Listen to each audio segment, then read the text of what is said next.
They say you can't save someone who's already been thrown away. Jack Monroe was about to prove that wrong. On a frozen country road at dawn, a struggling single father found what looked like discarded trash in a ditch. But trash doesn't bleed. Trash doesn't whisper betrayed with its last breath. The broken woman he carried 3 miles through the cold wasn't just fighting for her life. She was fighting against the people who were supposed to love her. This is their story. Stay with me until the end and comment what city you're watching from so I can see how far this story has traveled. The fog came in thick that November morning, the kind that swallowed everything whole and gave nothing back. Jack Monroe's pickup truck rattled down County Road 47 like a dying animal, all coughs and wheezes held together by rust and prayer. The heater had quit working 2 winters ago, so he drove with his jacket zipped to his throat and his hands wrapped in electrical tape where his gloves had worn through. He was heading to the Kellerman place 15 miles outside of Millbrook to fix a busted water heater for $40 cash.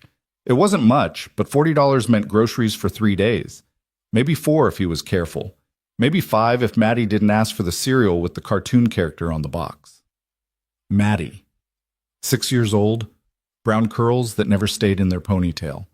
Gap-toothed smile that could break your heart and put it back together in the same breath. She was still asleep when he'd left at 5:30, wrapped in the quilt her mother had made before the cancer took her. That quilt was one of the last good things in their house, and Jack made sure it stayed clean. The road curved ahead, and Jack eased off the gas. The fog was soupy here, turning the world into a gray watercolor painting with no edges.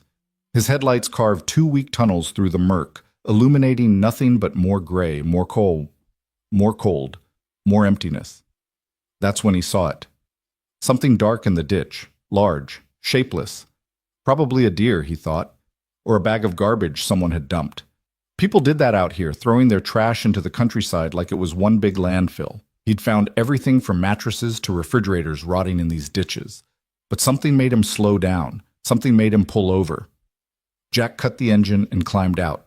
The cold hit him like a slap, and the fog pressed close, dampening his jacket, his hair, his eyelashes.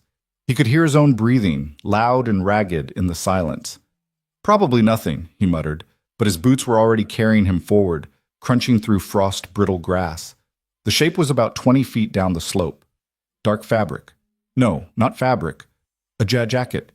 Expensive looking, even from here. And beneath it, Jack's heart stopped. A hand. Pale fingers curled against the mud.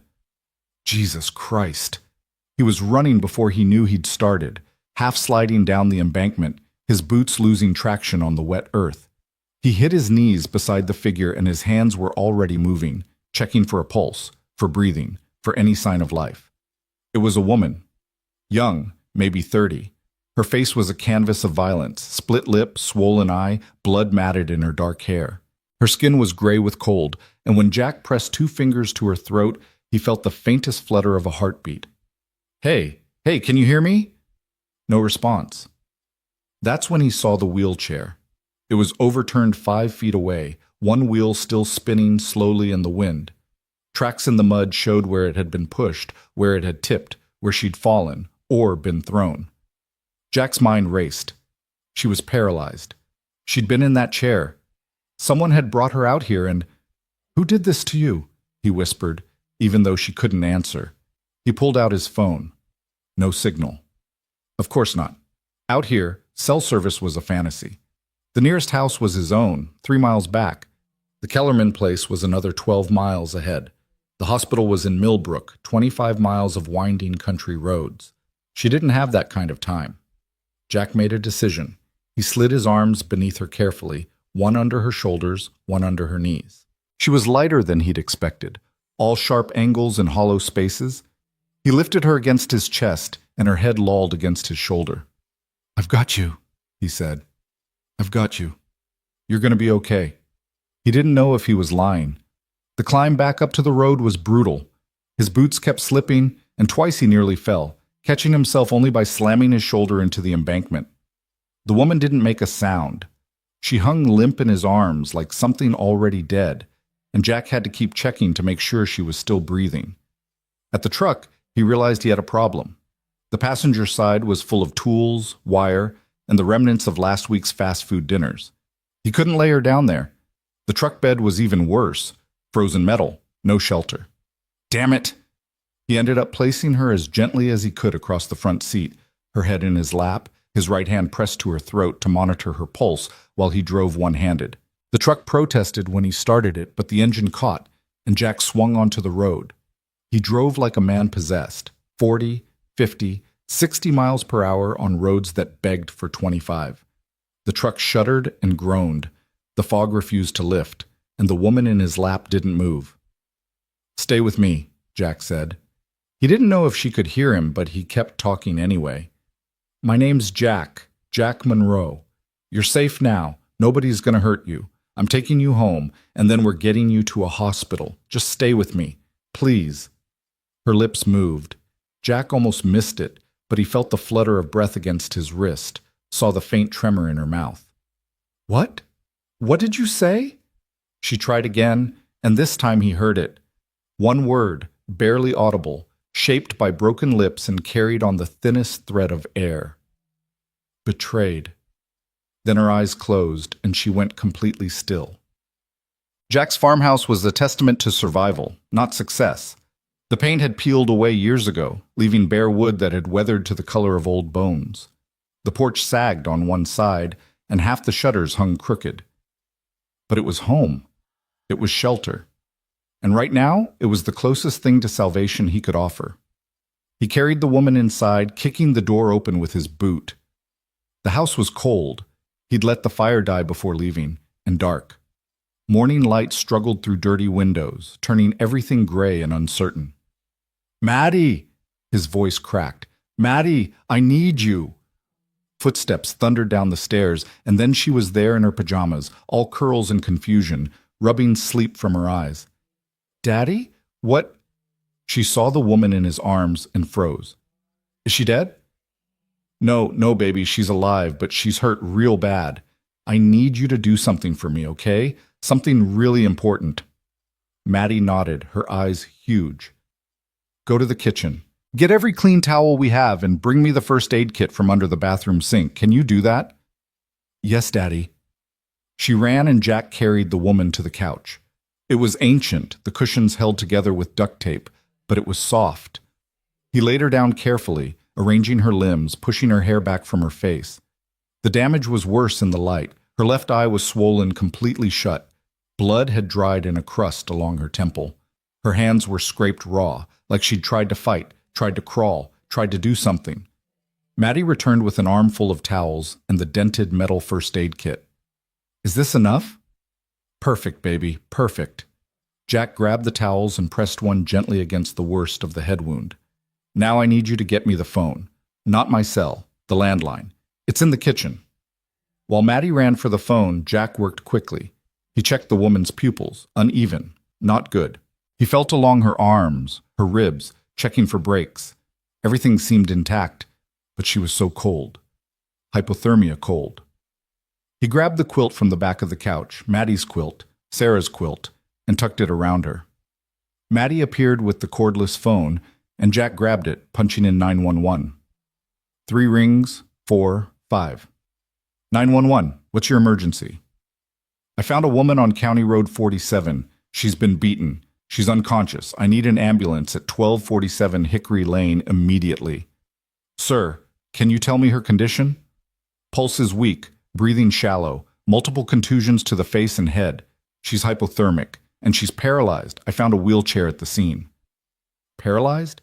The dispatcher's tone sharpened. "Sir, did you move her?" "I had to. She was in a ditch, no cell service. I had no choice." Okay, sir, stay calm. Ambulance is on the way. Can you tell me how long?" 20 minutes. "Sir, I need you to, 20 minutes. Okay. Jack hung up. 20 minutes. In that time, she could die. In that time, whoever did this could be miles away. In that time, her eyes opened. It was sudden, like someone had flipped a switch. One moment she was gone, and the next she was staring at him with her one good eye, dark and dilated and full of terror. "Don't move," Jack said quickly, placing a hand on her shoulder. "You're safe. You're in my house. I found you on the road. An ambulance is coming." She tried to speak, but only a rasp came out.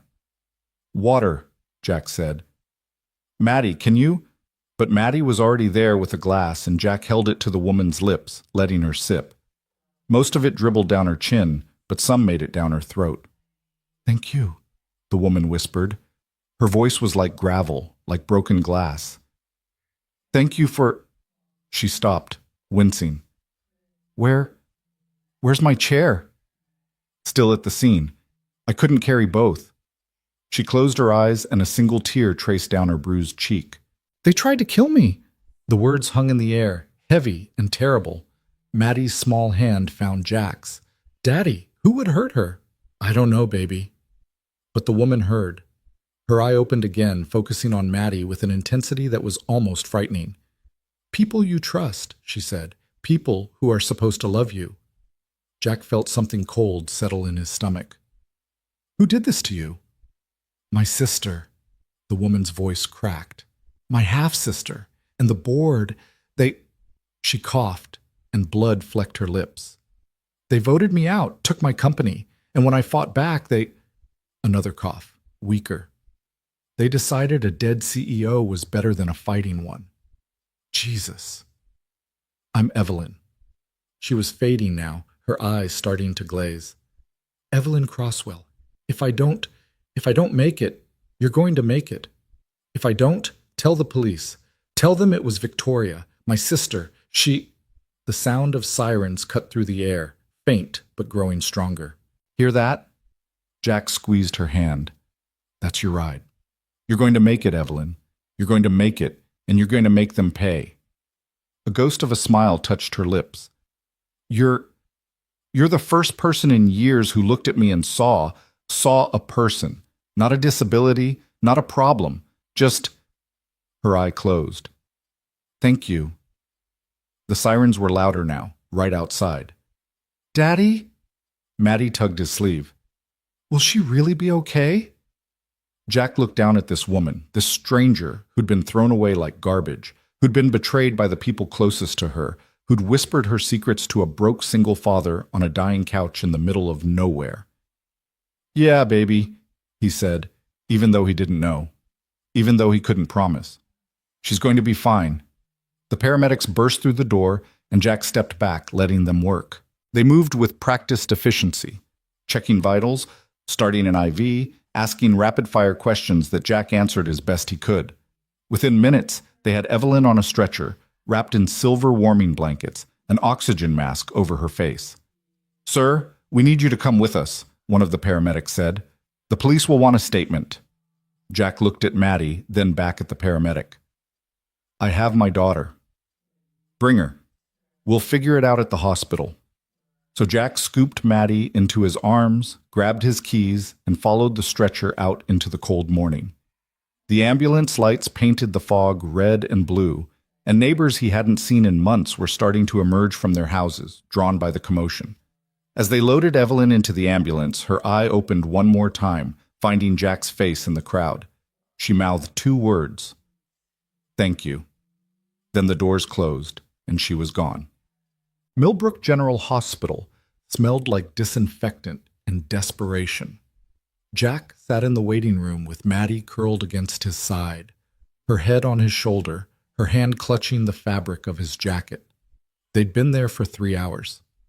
3 hours of bad coffee, fluorescent lights, and the low murmur of other people's emergencies. The police had arrived an hour ago. 2 detectives, one older, one younger, both wearing the kind of tired expressions that came from seeing too much. They'd taken Jack to a small consultation room and asked him to recount everything. He told them about the fog, the shape in the ditch, the wheelchair, the blood. He told them what Evelyn had said. Betrayed, my sister, Victoria, the board. He told them about the 20-minute drive, the call to 911, the moment her eye had opened. The older detective, a woman named Martinez, had written it all down in a battered notebook. Mr. Monroe, do you know who Evelyn Crosswell is? She told me her name. That's all. Martinez and her partner exchanged a look. Evelyn Crosswell is the founder and CEO, former CEO, of Crosswell Biotech, one of the largest pharmaceutical companies in the Midwest. She's worth about $200 million. Jack stared. What? 3 weeks ago, her half-sister Victoria and the board of directors voted her out in an emergency session. They claimed she was mentally unfit to lead due to her disability and recent erratic behavior. Evelyn fought it, filed lawsuits, made a lot of noise. Martinez leaned forward.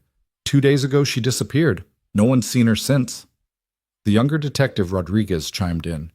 We thought it was a voluntary disappearance, that she'd taken off to regroup, but what you're describing sounds like attempted murder, Martinez finished. And if her own sister did this, we're looking at something very ugly. Jack felt sick. She said they tried to kill her. She said a dead CEO was better than a fighting one. That tracks. Martinez closed her notebook. Mr. Monroe, you saved her life today. If you hadn't found her when you did, she'd be dead in that ditch by nightfall. Jack didn't know what to say to that. He'd just been driving to a job, just trying to make $40. He hadn't set out to be anyone's hero. What happens now? He asked. Now we investigate. We bring Victoria Crosswell and the board members in for questioning. We search properties, pull phone records, build a case. Martinez stood. And we keep Evelyn alive long enough to testify. Is she going to make it? Doctors say she's stable. Severe hypothermia, concussion, bruised ribs, lacerations. She'll recover physically. Mentally? Martinez shrugged. That's harder to predict. Someone tried to kill her and left her for dead. That does things to a person. Jack thought about Sarah, about the cancer, about watching her slip away day by day. Yeah, he said quietly. It does. They let him see her around noon. Evelyn was in the ICU, hooked up to machines that beeped and hummed, fluids dripping into her veins through clear tubes. Her face was even worse under the hospital lights, purple and yellow bruises, stitches along her hairline, that swollen eye now properly bandaged. But she was awake. Mr. Monroe? Her voice was stronger now, though still rough. They told me you stayed. Didn't seem right to leave. Jack stood awkwardly by the door, suddenly aware of how he must look. Dirty jacket, taped up hands, boots still caked with mud. How are you feeling? Like I got thrown in a ditch and left to die. She smiled weakly. But alive. Because of you. You would have done the same. Would I? Evelyn studied him with her good eye. I'd like to think so. But before this, I don't know if I would have stopped. I spent so much time in boardrooms and laboratories, I forgot what it meant to just see people, really see them. Jack shifted his weight. The police told me who you are. What you do. Does it change anything? Should it? Evelyn laughed, then winced. Most people treat me differently when they know I'm wealthy. Like I'm made of glass or gold. I'm not sure which. You're made of the same stuff as everyone else, Jack said. You just happen to have more money. And fewer working legs. The bluntness surprised him. That too. Do you know why they did it? Evelyn's voice dropped. Why Victoria and the board tried to kill me? The detective said something about a vote, about them claiming you were unfit. I wasn't unfit. I was inconvenient. Evelyn's hand curled into a fist on the blanket. After the accident that paralyzed me, I changed the company's focus. We'd been developing luxury pharmaceuticals, expensive drugs for wealthy patients. I redirected everything toward accessibility, generic medications, sliding scale pricing, research into treatments for rare diseases that wouldn't turn a profit. That sounds like a good thing. It was the right thing, but it wasn't profitable. Victoria and the board saw their dividends shrinking, their stock options losing value. So they manufactured a crisis. They had doctors sign affidavits saying I was depressed, unstable, making irrational decisions because of my disability. Her voice hardened. And when I fought back, when I hired lawyers and gathered evidence of their embezzlement, they decided to solve the problem permanently. They left you to die, Jack said. They drove me 20 miles out of the city, dumped me in the middle of nowhere, and figured the cold would do the rest. No witnesses, no evidence, just a tragic case of a disabled woman who wandered off and couldn't find her way home. She looked at him. If you hadn't come along... But I did. Why? Evelyn's eye was intense. You don't know me. I'm just a stranger. Why risk yourself? Why bring me to your home? Why stay? Jack thought about it. About Maddie asleep in the waiting room. About Sarah's quilt wrapped around a dying woman. About the fact that he'd been so close to just driving past, to dismissing what he'd seen as trash, as not his problem. Because you needed help, he said finally. And I had the means to give it. That's all. That's all, Evelyn echoed. Do you know how rare that is? To help someone just because they need it, expecting nothing in return? I didn't do it for thanks. I know, that's why it matters. She reached out with one hand, and after a moment, Jack took it. Her grip was weak but steady. When I get out of here, when I get my company back and my life back, I want to repay you. Please, let me. You don't owe me anything. Yes, I do. You gave me my life back. Her eyes started to close, exhaustion winning. And that's a debt I'll never be able to fully repay. But I'd like to try. Jack squeezed her hand once, then let go.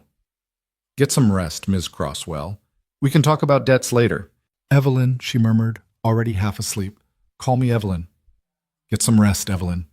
He was at the door when she spoke again, so quiet he almost missed it. You were the first person to see me as human, not broken, not disabled, not a liability, just human. Jack looked back, but her eye was closed, her breathing already evening out into sleep. He left her there, surrounded by machines and monitors, and wondered if she had any idea what she'd just said. Wondered if she knew that he'd been thinking the same thing about her, that she'd looked at him, at his worn-out life and his makeshift solutions, and his daughter raised on duct-tape budgets, and hadn't seen failure. She'd seen a person, someone worth saving. Outside in the parking lot, the fog had finally lifted.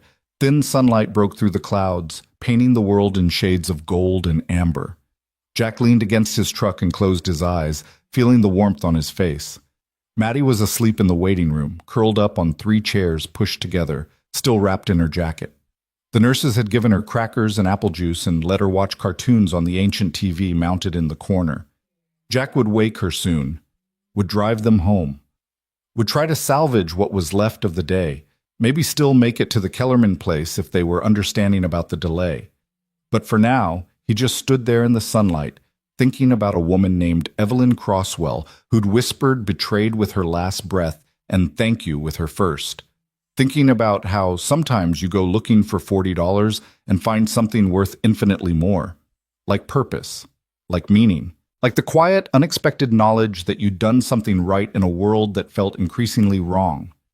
His phone buzzed, a text from a number he didn't recognize. This is Detective Martinez. Thought you'd want to know. We picked up Victoria Crosswell an hour ago. She was at the airport trying to board a flight to Brazil. She's in custody. The others will follow. Thank you for your statement. You gave us the break we needed. Jack read it twice, then looked up at the hospital. At the building where Evelyn lay sleeping, battered but alive, broken but fighting. You're welcome, he said to the sky, to the woman who couldn't hear him, to the universe that had put him on County Road 47 at exactly the right moment. Then he pushed off the truck, went inside, scooped his daughter into his arms, and carried her home. Not knowing that this was just the beginning, not knowing that the woman he'd saved would soon save him back, not knowing that betrayal and redemption were 2 sides of the same coin, and that sometimes you had to lose everything to find what truly mattered. But he'd learn. They both would. Together. The days that followed moved like water through cupped hands, present one moment, gone the next, leaving only the memory of something vital slipping away. Jack returned to his routines because routines were all he had. He fixed the Kellerman's water heater 2 days late and accepted $30 instead of $40 without complaint. He patched the leak in Maddie's bedroom ceiling with salvaged plywood and sealant borrowed from a neighbor. He made dinners of rice and beans, stretching every dollar until it screamed. But everything felt different now, changed, like someone had adjusted the color saturation on his life and he was seeing shades he'd forgotten existed. Maddie noticed. She was 6, but 6-year-olds saw more than people gave them credit for. She watched him from across the dinner table, her spoon hovering over her bowl, her eyes too knowing for someone who still believed in the tooth fairy. Are you thinking about the broken lady?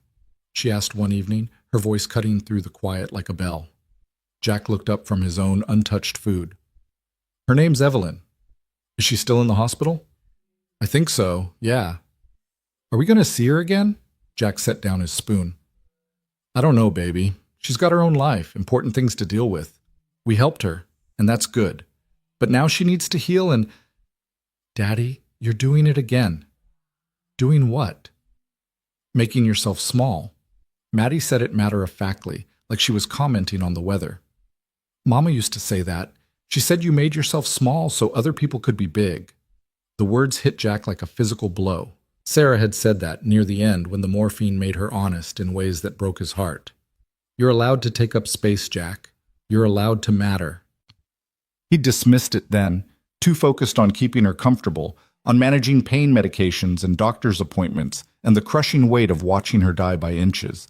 But hearing it now in his daughter's voice, in this kitchen that smelled like beans and old wood, I'm not making myself small, he said, but the words felt hollow even as he spoke them. Yes, you are. You think she's too important for us, but she's not. She's just a person. You said so. Jack stared at his daughter, this small creature who'd inherited her mother's wisdom and her father's stubbornness, and felt something crack open in his chest. When did you get so smart? I was always smart. You just forget to notice. Maddie grinned, gap-toothed and brilliant. Can we bring her flowers when we visit her? We're not... Daddy. Maddie. They stared at each other across the table, and Jack saw Sarah in her eyes, Sarah's determination, Sarah's absolute refusal to let him hide from things that mattered. Okay, he said finally. Okay, we'll go see her, but just to check how she's doing, don't expect...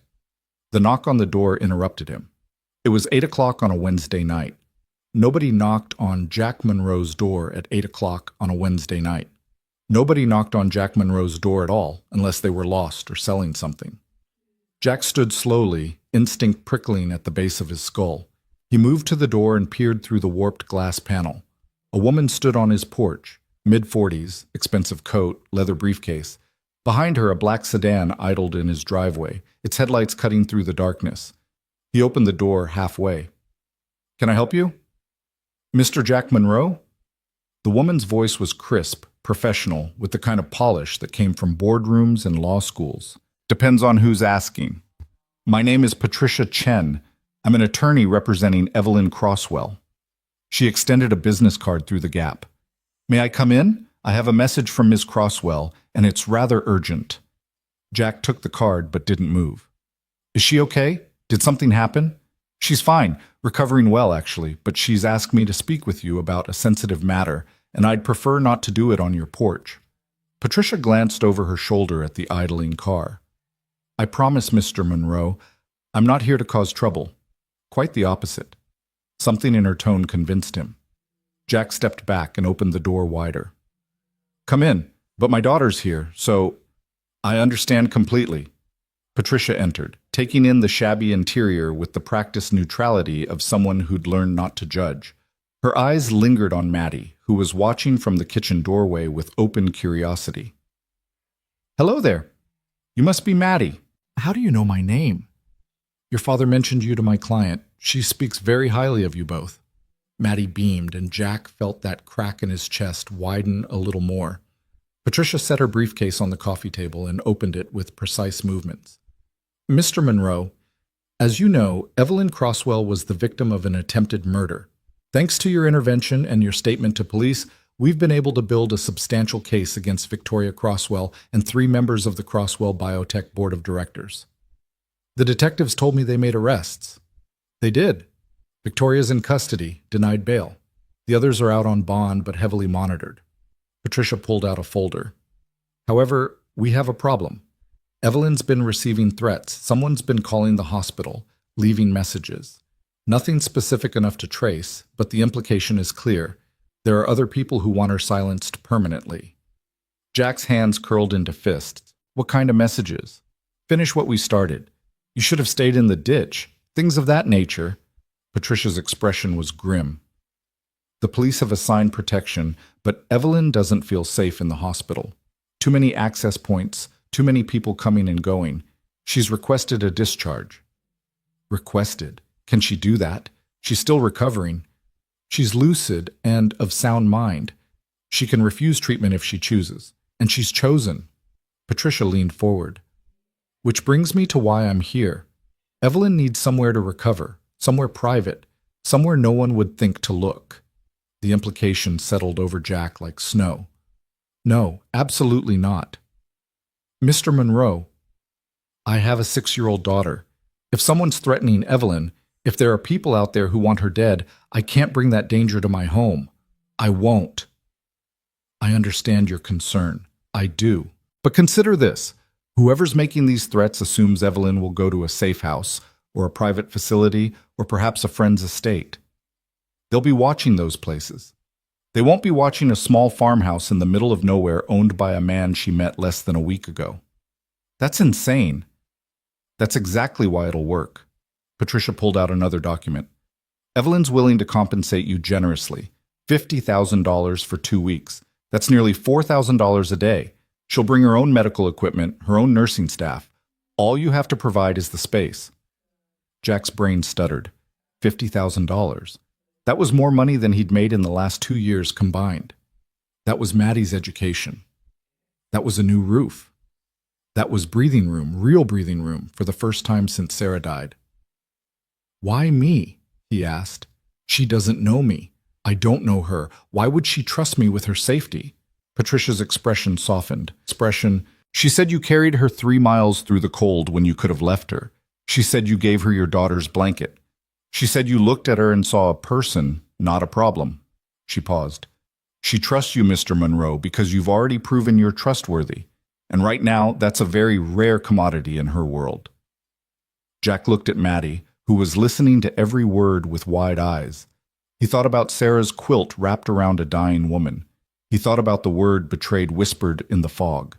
He thought about Detective Martinez saying, "You saved her life today." "I need to talk to my daughter," he said finally. "Alone." Patricia nodded and stood. "I'll wait in the car. Take your time." After she left, Jack knelt in front of Maddie and took her small hands in his taped-up ones. "Baby, this is a big decision. If we say yes, a stranger is going to come live with us for 2 weeks. Someone who's in danger. Someone people might be looking for. The broken lady, Evelyn." "Right. And I need to know if you're okay with that. Because if you're not, if you're scared or uncomfortable, we say no. Your safety is more important than anything else." Maddie chewed her bottom lip, thinking hard. "Will she be nice to us?" "I think so." "Will bad people come here?" "The lawyer says no. Says they won't even know to look here. But I can't promise that. I can't promise anything." "Daddy, when Mama was sick, lots of people came to help us. Mrs. Kellerman brought us food. Mr. Rodriguez fixed our car for free. The church paid for Mama's medicine." Maddie squeezed his hands. "Maybe it's our turn to help someone, even if it's scary." Jack pulled her into a hug, breathing in the smell of her shampoo, feeling her heartbeat against his chest. "You're too good for this world. You know that?" "I learned from you," she whispered into his shoulder. He held her for a long moment, then stood and walked to the door. Patricia was leaning against her car, phone pressed to her ear. When she saw Jack, she ended the call and straightened. 2 weeks, Jack called out. "And if I feel like my daughter's in danger for even a second, Evelyn leaves immediately. No arguments." Patricia smiled. "I'll drop the papers. Evelyn will be very pleased." "When does she want to come?" "Tomorrow, if that works for you." Tomorrow. Jack looked back at his house, at the peeling paint and sagging porch and rooms that hadn't seen anyone but him and Maddie in years. Tomorrow, a woman worth $200 million was going to come live in his broken-down farmhouse because she'd been thrown away by the people who were supposed to love her and somehow found safety in the arms of a stranger. "Tomorrow works," he said, and wondered what the hell he'd just agreed to. The rest of that night passed in a blur of frantic cleaning. Jack scrubbed floors he'd neglected for months, washed windows that hadn't seen a rag in years, cleared out the downstairs guest room that had become a storage space for broken furniture and forgotten dreams. Maddie helped, dusting surfaces and organizing books, humming to herself as she worked. Around midnight, Jack stood in the doorway of the guest room and surveyed his work. It wasn't much. The walls were still bare, the floor still scratched. But it was clean, it was ready, and he'd moved the space heater in there so it would be warm. He walked to his own room and pulled Sarah's quilt from Maddie's bed. She was already asleep, sprawled across her mattress like a starfish. He tucked her favorite stuffed rabbit against her side and carried the quilt downstairs. In the guest room, he spread it across the bed, smoothing out the wrinkles. Sarah had made this quilt the year before her diagnosis, back when they'd talked about having more children, about filling this house with noise and chaos and love. Each square was a different pattern, a different color. She'd said it represented possibility. "Guess we're about to find out," Jack murmured to the empty room. Morning came too fast. Jack was up before dawn, making coffee and checking the house again, making sure everything was perfect. At 8 o'clock, 3 vehicles pulled into his driveway: the black sedan from last night, a white medical van, and a sleek silver SUV. Patricia emerged from the sedan, professional as ever. 2 nurses climbed out of the van, already moving with practiced efficiency. And from the SUV, Evelyn. She was in a new wheelchair, top of the line by the look of it, all carbon fiber and precision engineering.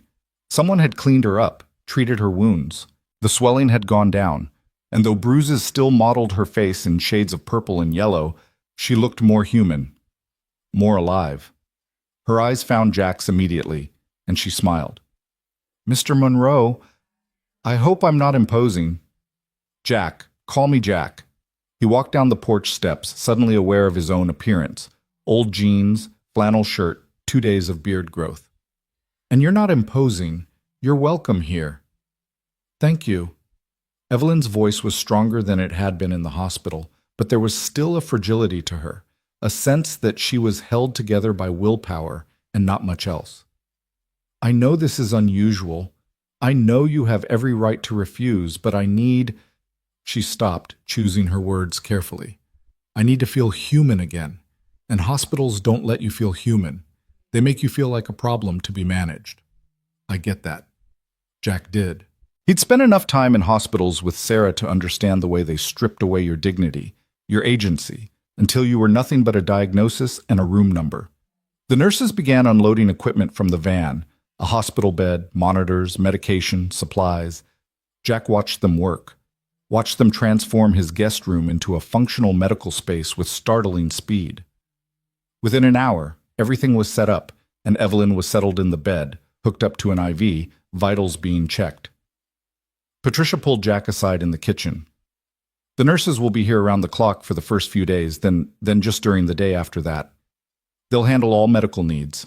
Your role is simply to provide the space and, if you're comfortable, some companionship. Evelyn's been through tremendous trauma. Sometimes the best medicine is just knowing you're not alone." "I understand. The $50,000 will be transferred to your account today. If you need anything, supplies, food, whatever, just let me know. We'll cover all expenses." Patricia handed him a new card, this one with a personal number written on the back. "And Jack? Thank you. What you're doing, it matters more than you know." After Patricia left, Jack stood in his kitchen, listening to the sounds of strangers moving through his house, and felt the strange sensation of his world tilting on its axis. Everything was different now. Everything had changed. "Daddy?"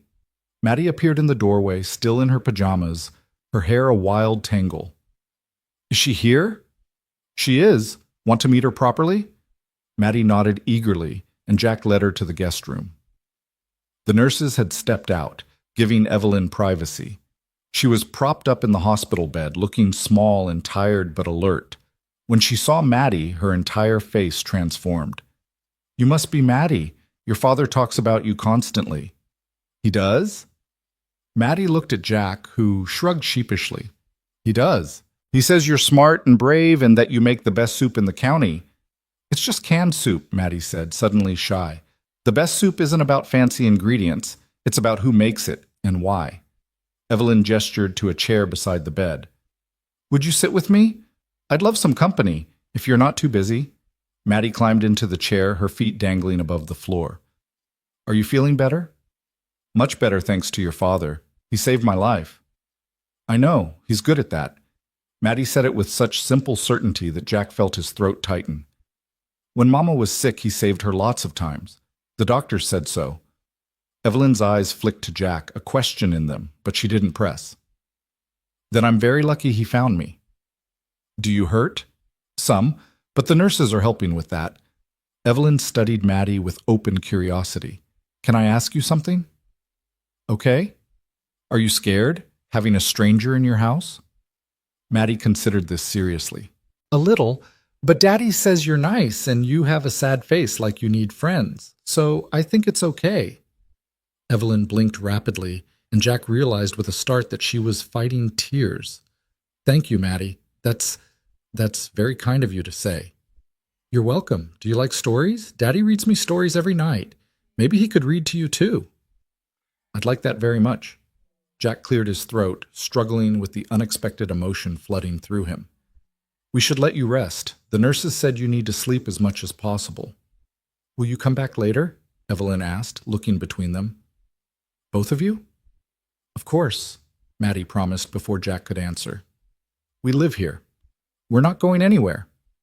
As they left the room, Jack heard Evelyn whisper something so quietly he almost missed it. Neither am I. The first few days established a rhythm. The nurses, Anna and Sophie, both competent and kind, managed Evelyn's medical needs with quiet efficiency. They checked vitals, administered medications, helped her with physical therapy exercises. Jack stayed out of their way, focusing on his usual routines, taking jobs when they came, making meals for himself and Maddie. But in the evenings, after the day nurse left and before the night nurse arrived, something unexpected happened. They talked. It started the third night, when Jack brought Evelyn a cup of tea and found her staring out the window at the darkening sky. She looked lost, adrift in thoughts too heavy to carry alone. You okay? He asked, setting the tea on her bedside table. I've been thinking about my sister, Evelyn said without looking at him. About how we got here. Victoria and I used to be close when we were young. Different mothers, but same father. He died when I was 12, left everything to me because I was the legitimate heir. Victoria got a trust fund, but not control of the company. I always thought she understood. I always thought she didn't care about the money. But she did. She cared about the power, the status. When I got hurt, when the accident put me in this chair, she saw opportunity. Poor crippled Evelyn can't possibly run a company now. Let capable whole Victoria take over. The bitterness in her voice was sharp enough to cut. What she didn't count on was me fighting back, me refusing to disappear quietly. Jack sat in the chair Maddie had occupied earlier. So she tried to make you disappear permanently. Cost-benefit analysis, that's what she'd call it. One dead half-sister versus a lifetime of wealth and control. The math made sense to her. Evelyn finally looked at him, and her eyes were hollow. How do you come back from that? How do you trust anyone again when the person who was supposed to love you most tried to kill you? I don't know, Jack admitted. After Sarah died, I stopped trusting too. Stopped believing anything good could last. Started thinking maybe I was cursed, that everything I touched turned to ash. Your wife, Maddie's mother. Yeah, cancer. 2 years of fighting, then 3 months of dying. She was 31. The words came easier than they used to, worn smooth by repetition. I keep thinking I should have saved her, should have found better doctors, tried different treatments, done something more. You can't save someone from their own body turning against them, Evelyn said gently. Believe me, I've tried. They sat in silence for a moment, two broken people in a broken house, finding unexpected comfort in shared pain. Why did you really come here? Jack asked.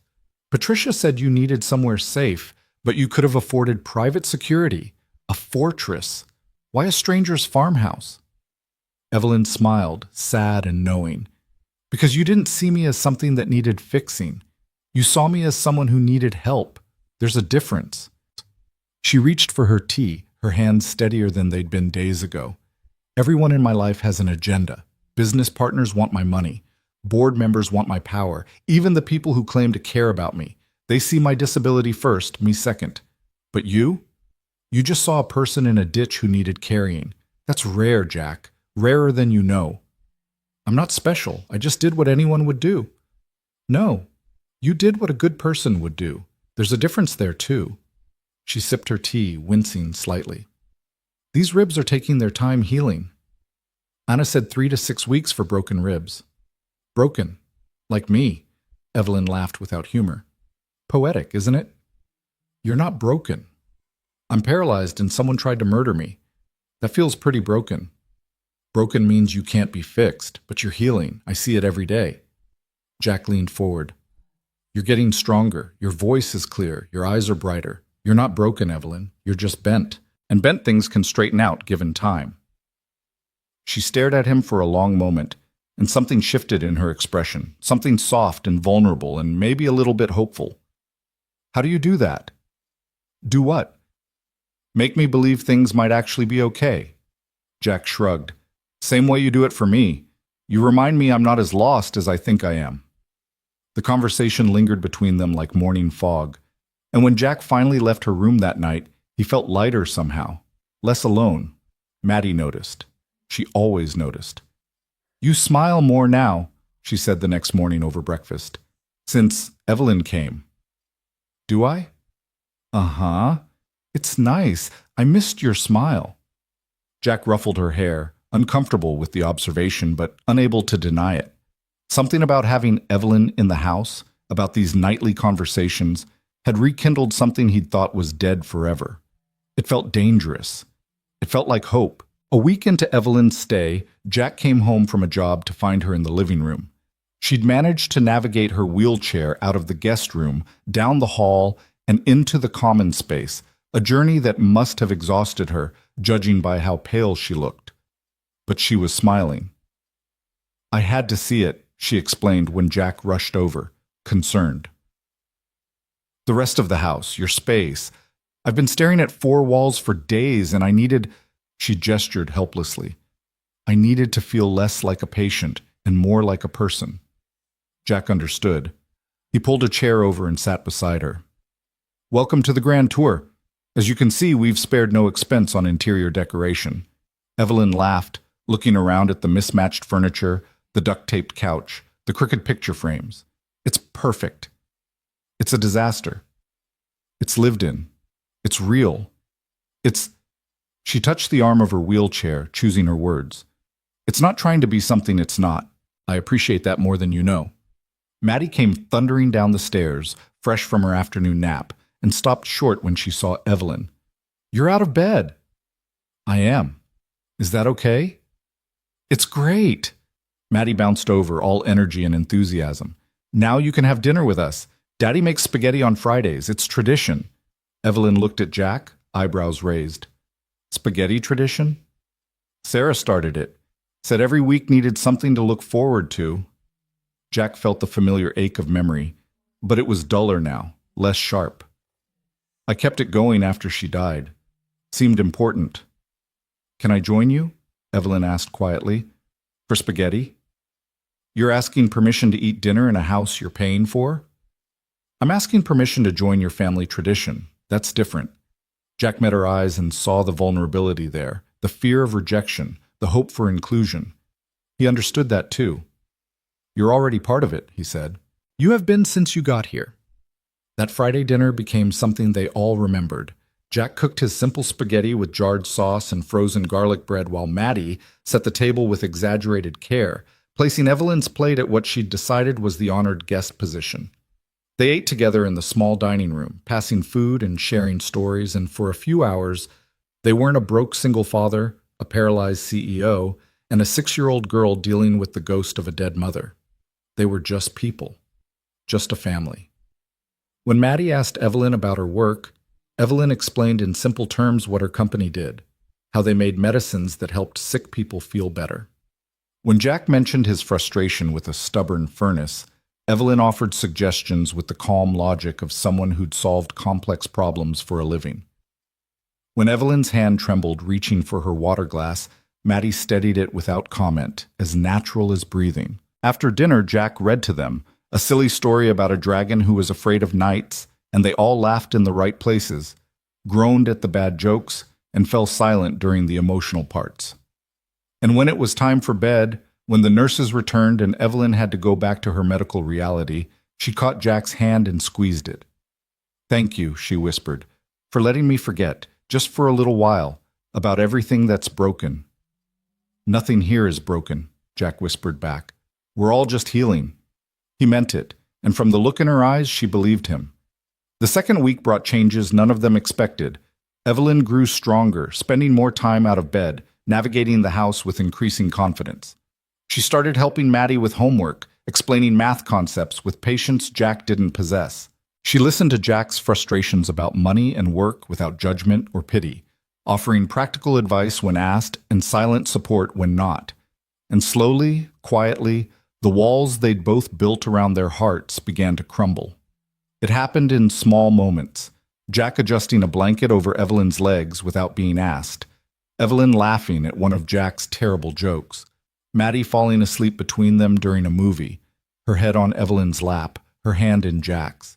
It happened in glances that lasted too long, in conversations that went too deep, in the comfortable silences that spoke louder than words ever could.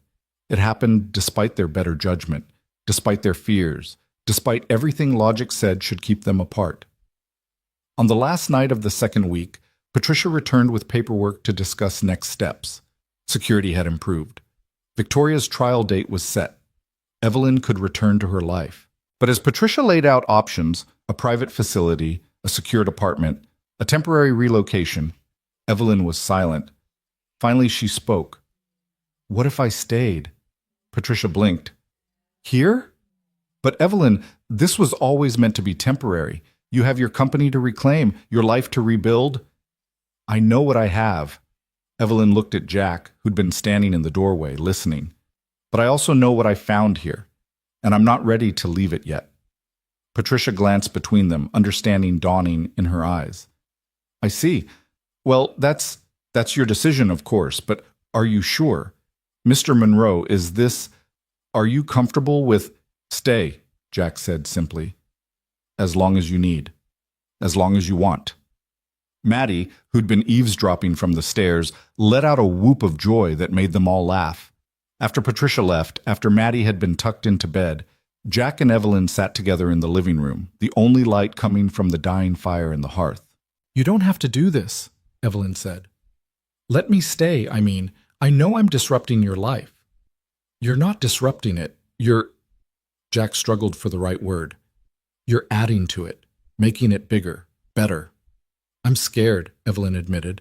Scared that when I leave here, when I go back to my real life, I'll forget what this feels like.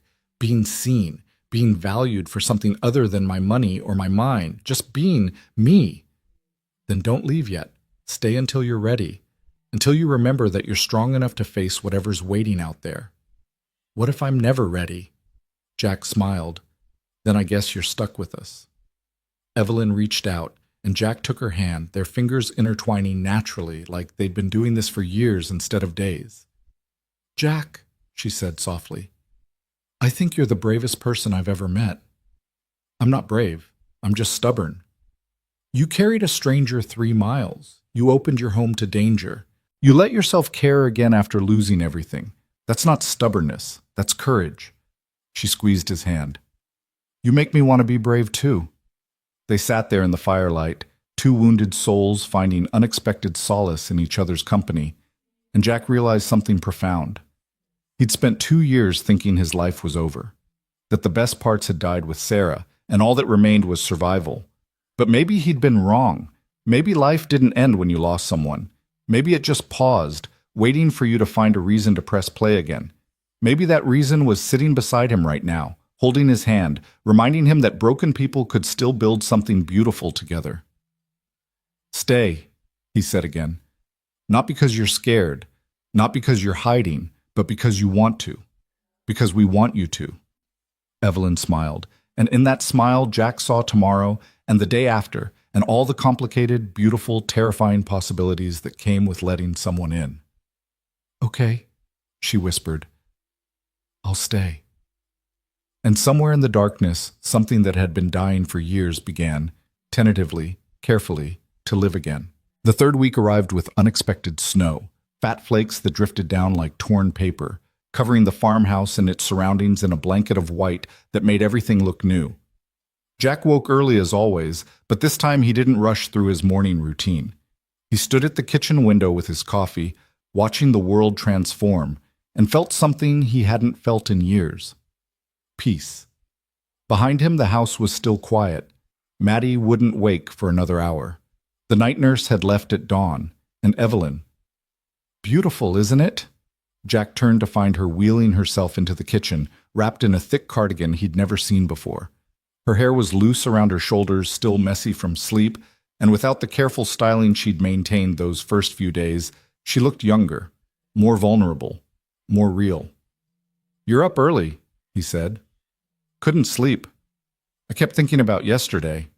She moved to the window beside him, gazing out at the snow. "About what Patricia said." Yesterday, Patricia had called with news. Victoria's legal team was pushing for a plea deal, claiming diminished capacity due to financial stress. The other board members were turning on each other, each trying to make deals to save themselves. The case was becoming a circus, and Patricia wanted Evelyn's input on how to proceed. Evelyn had told her to do whatever would put them away longest. Then she'd hung up and hadn't spoken about it again. "You don't have to think about them here," Jack said quietly. That's the whole point of this place." "I know, but I can't hide forever." Evelyn's reflection in the window glass looked troubled. "Patricia wants me to give a deposition next week, face-to-face with Victoria's attorneys. They'll try to tear me apart, make me look unstable, unreliable. They'll use my disability against me." "They can try. Won't make it true." "You don't understand. People see the chair and they make assumptions. Poor helpless Evelyn, probably confused, probably traumatized, probably not a credible witness." Her voice cracked slightly. "I've spent my whole life fighting those assumptions. And now I have to do it again, in front of lawyers who are paid to exploit them." Jack set down his coffee and moved to stand in front of her, blocking her view of the snow, forcing her to look at him instead of her own reflection. "You know what I see when I look at you? A woman in a wheelchair. No. I see someone who survived a murder attempt and refused to stay dead. I see someone who built a company from scratch and changed it to help people instead of just making money. I see someone who sits on my terrible couch and helps my daughter with homework and makes terrible puns about chemical compounds." He knelt down so they were eye level. "I see someone strong. That's what they'll see too, if you let them." Evelyn's eyes were bright with unshed tears. "How do you always know what to say?" "I don't. Most of the time, I'm just making it up as I go." He took her hands, cold from gripping the wheelchair in the unheated hallway. "But I mean it. You're the strongest person I know, and if you need someone in your corner when you give that deposition, I'll be there." "Jack, you don't have to." "I know I don't have to. I want to. You've been alone through all of this. You don't have to be alone anymore." The tears spilled over then, tracking down her cheeks, and Jack reached up to brush them away with his thumbs. The gesture was intimate, more intimate than he'd intended, and for a moment they both froze, caught in the significance of the touch. "I don't know what I did to deserve you," Evelyn whispered. "You didn't do anything. You just are. That's enough."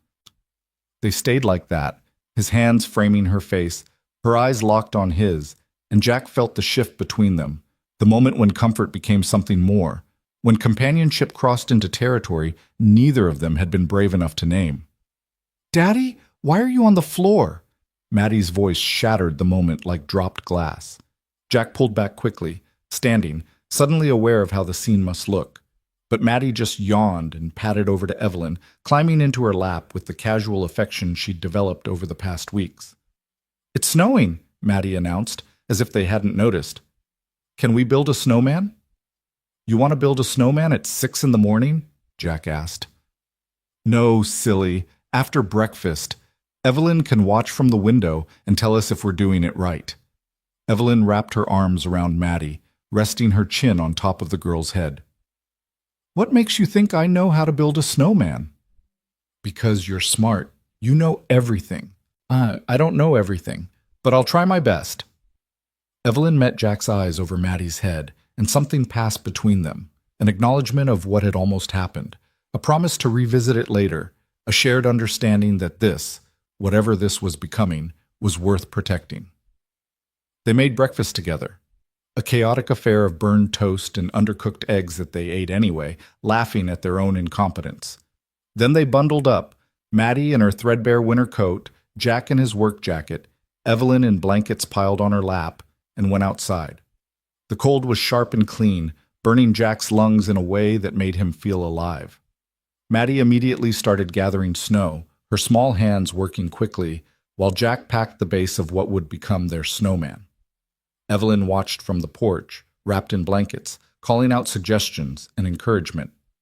"His head's too small," she shouted. "He looks like a pinhead."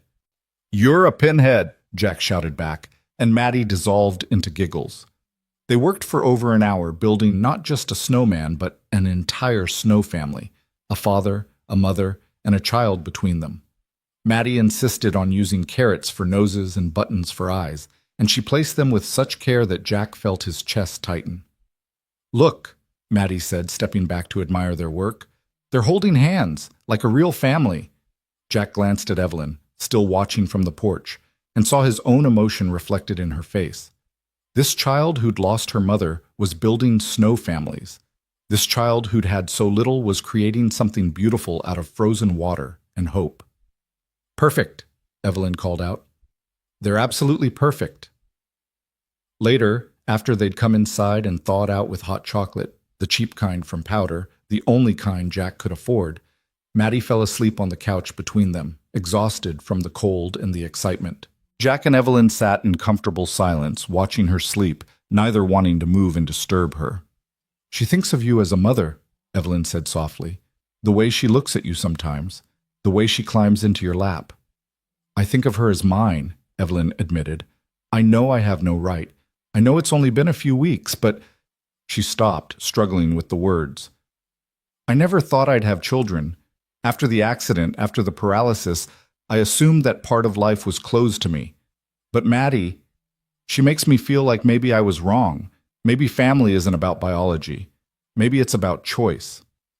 Jack reached over and took her hand, weaving their fingers together. "She loves you. I can see it. And you—" He paused, suddenly afraid of saying too much, of crossing a line he couldn't uncross. "You're good for her. Good for us. You're good for me, too." Evelyn's thumb traced circles on the back of his hand. "I didn't realize how empty my life was until I came here. I had money, power, success, but I didn't have this. People who cared about me for who I am, not what I can do for them." "Is that what we are? People who care?" Evelyn turned to look at him, and in her eyes Jack saw everything she wasn't saying, the fear, the hope, the desperate wish to believe this could be real. "I think we might be more than that." The words hung between them, heavy with implication. Jack's heart was pounding so hard he was sure she could hear it. This was the moment. This was where he either leaned in or pulled back, where he either acknowledged what was growing between them or pretended it didn't exist. He leaned in.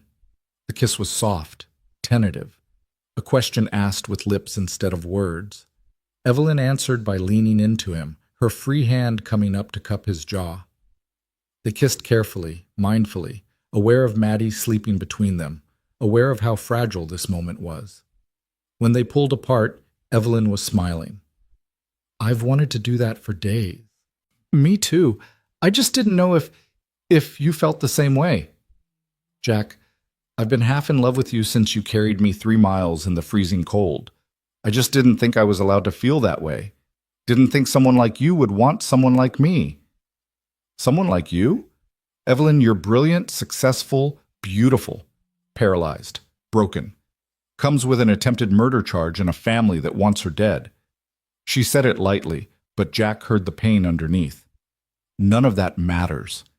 You could be anyone, from anywhere, with any history, and I'd still—" He stopped, realizing what he was about to say, how much weight those words carried.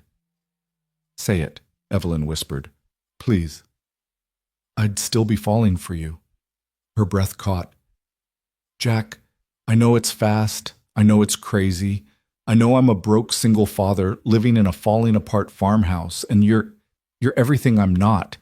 But I can't help how I feel, and I feel—" He struggled to find the right words.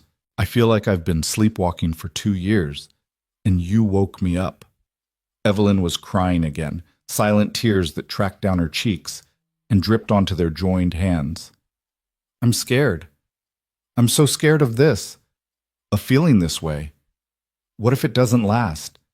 What if we're just two broken people clinging to each other because we're lonely? What if we're not?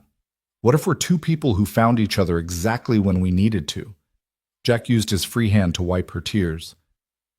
I'm scared too, terrified actually, but I'd rather be terrified with you than numb without you. They kissed again, deeper this time, with more certainty, more promise. And when they pulled apart, Maddie was watching them with sleepy eyes and a knowing smile. I knew it, she said smugly. I told Mrs. Kellerman you were going to kiss. Jack felt his face heat. You told Mrs. Kellerman what? That you liked Evelyn. She said I was too young to know about that stuff, but I'm not. I see things. Maddie sat up, suddenly wide awake. Does this mean Evelyn's staying forever? Jack and Evelyn looked at each other, and the question that had been hanging between them suddenly had weight, had urgency. I don't know, Evelyn said carefully. Would you want that? Me staying? Yes! Maddie threw her arms around Evelyn's neck. Yes, yes, yes, please stay. Please be my family. Over Maddie's head, Evelyn met Jack's eyes, and he saw his own longing reflected there. This could work. This could be real. All they had to do was be brave enough to try. Okay, Evelyn whispered, and Jack wasn't sure if she was answering Maddie or him or herself. Okay, I'll stay. The next few days were different. The house that had felt like a temporary arrangement now felt like a home. Evelyn stopped sleeping in the guest room and started sleeping in the living room, on the terrible couch that Jack kept meaning to replace, saying she wanted to be closer to the heart of the house. They took meals together, did chores together, lived together with an ease that felt simultaneously brand new and ancient as time. Jack caught himself thinking about the future, caught himself imagining Christmases with Evelyn beside him, birthdays with 3 people instead of 2, a life that extended beyond just surviving day to day. It was terrifying and exhilarating in equal measure, but reality had a way of intruding. Patricia called on Thursday with an urgent message. Victoria's legal team had filed a motion to dismiss based on lack of evidence. They were claiming Evelyn's testimony was unreliable due to head trauma, and that without corroborating witnesses, the case was circumstantial. They're trying to make me disappear again, Evelyn said after ending the call. Legally this time. What does Patricia recommend? That I come back, give my deposition, fight. Evelyn's hands were shaking. But Jack, I don't know if I can face them. Victoria will be there. The board members will be there. Everyone who tried to kill me, sitting across a table, staring at me, and I have to stay calm and coherent and not fall apart. You won't be alone. I'll be there. You can't be in the deposition room, only lawyers and witnesses. Then I'll be right outside, and the second you walk out, I'll be there. Jack knelt in front of her, taking both her hands in his. You can do this. I know you can. What if I freeze? What if I see Victoria and I just break? Then you break, and then you put yourself back together. That's what strong people do. He squeezed her hands. And if you can't put yourself back together, I'll help. Maddie will help. We'll all help. You're not doing this alone anymore. Evelyn closed her eyes, breathing slowly, centering herself. When she opened them again, there was steel in her gaze. Okay, we go to the city, we face them, and we make sure they pay for what they did. That's my girl. The words slipped out before Jack could stop them, possessive and intimate, and Evelyn's eyes widened, but she didn't pull away. Instead, she leaned forward and kissed him, soft and quick. Your girl, she repeated. I like the sound of that. They left for the city on Saturday morning, all 3 of them packed into Jack's ancient pickup truck. Evelyn had arranged for them to stay in a hotel. A nice one, she insisted, because she wasn't going to face her demons while sleeping in a budget motel. Jack had protested the expense until Evelyn reminded him that she was worth $200 million and could afford a few hotel rooms.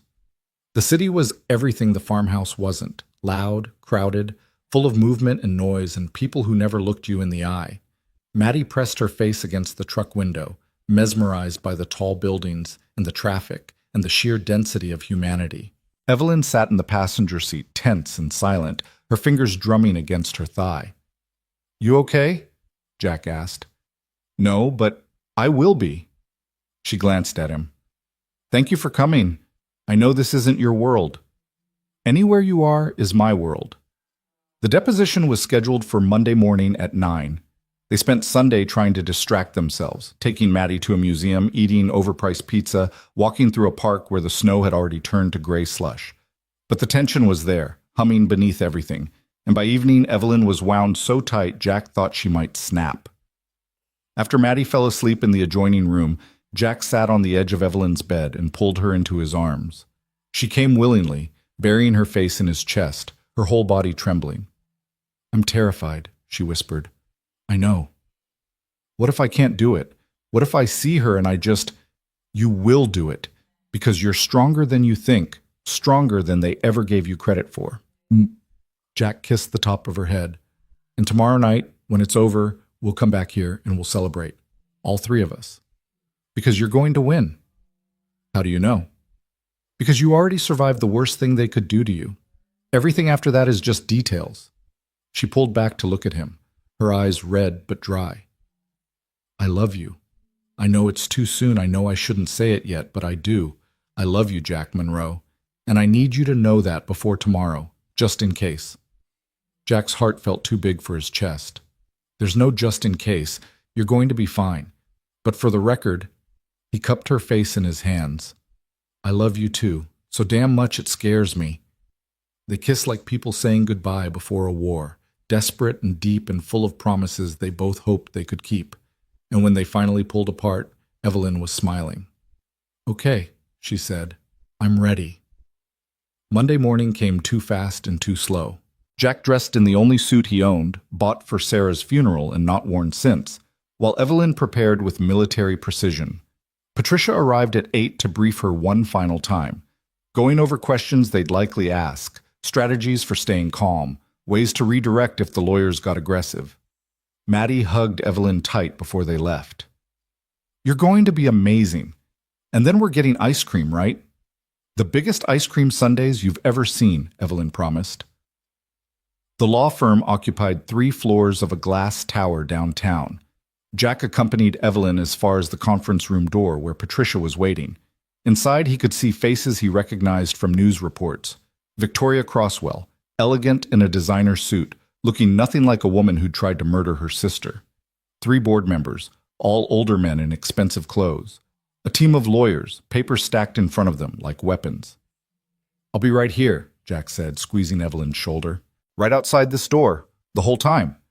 Evelyn nodded, took a deep breath, and wheeled herself inside.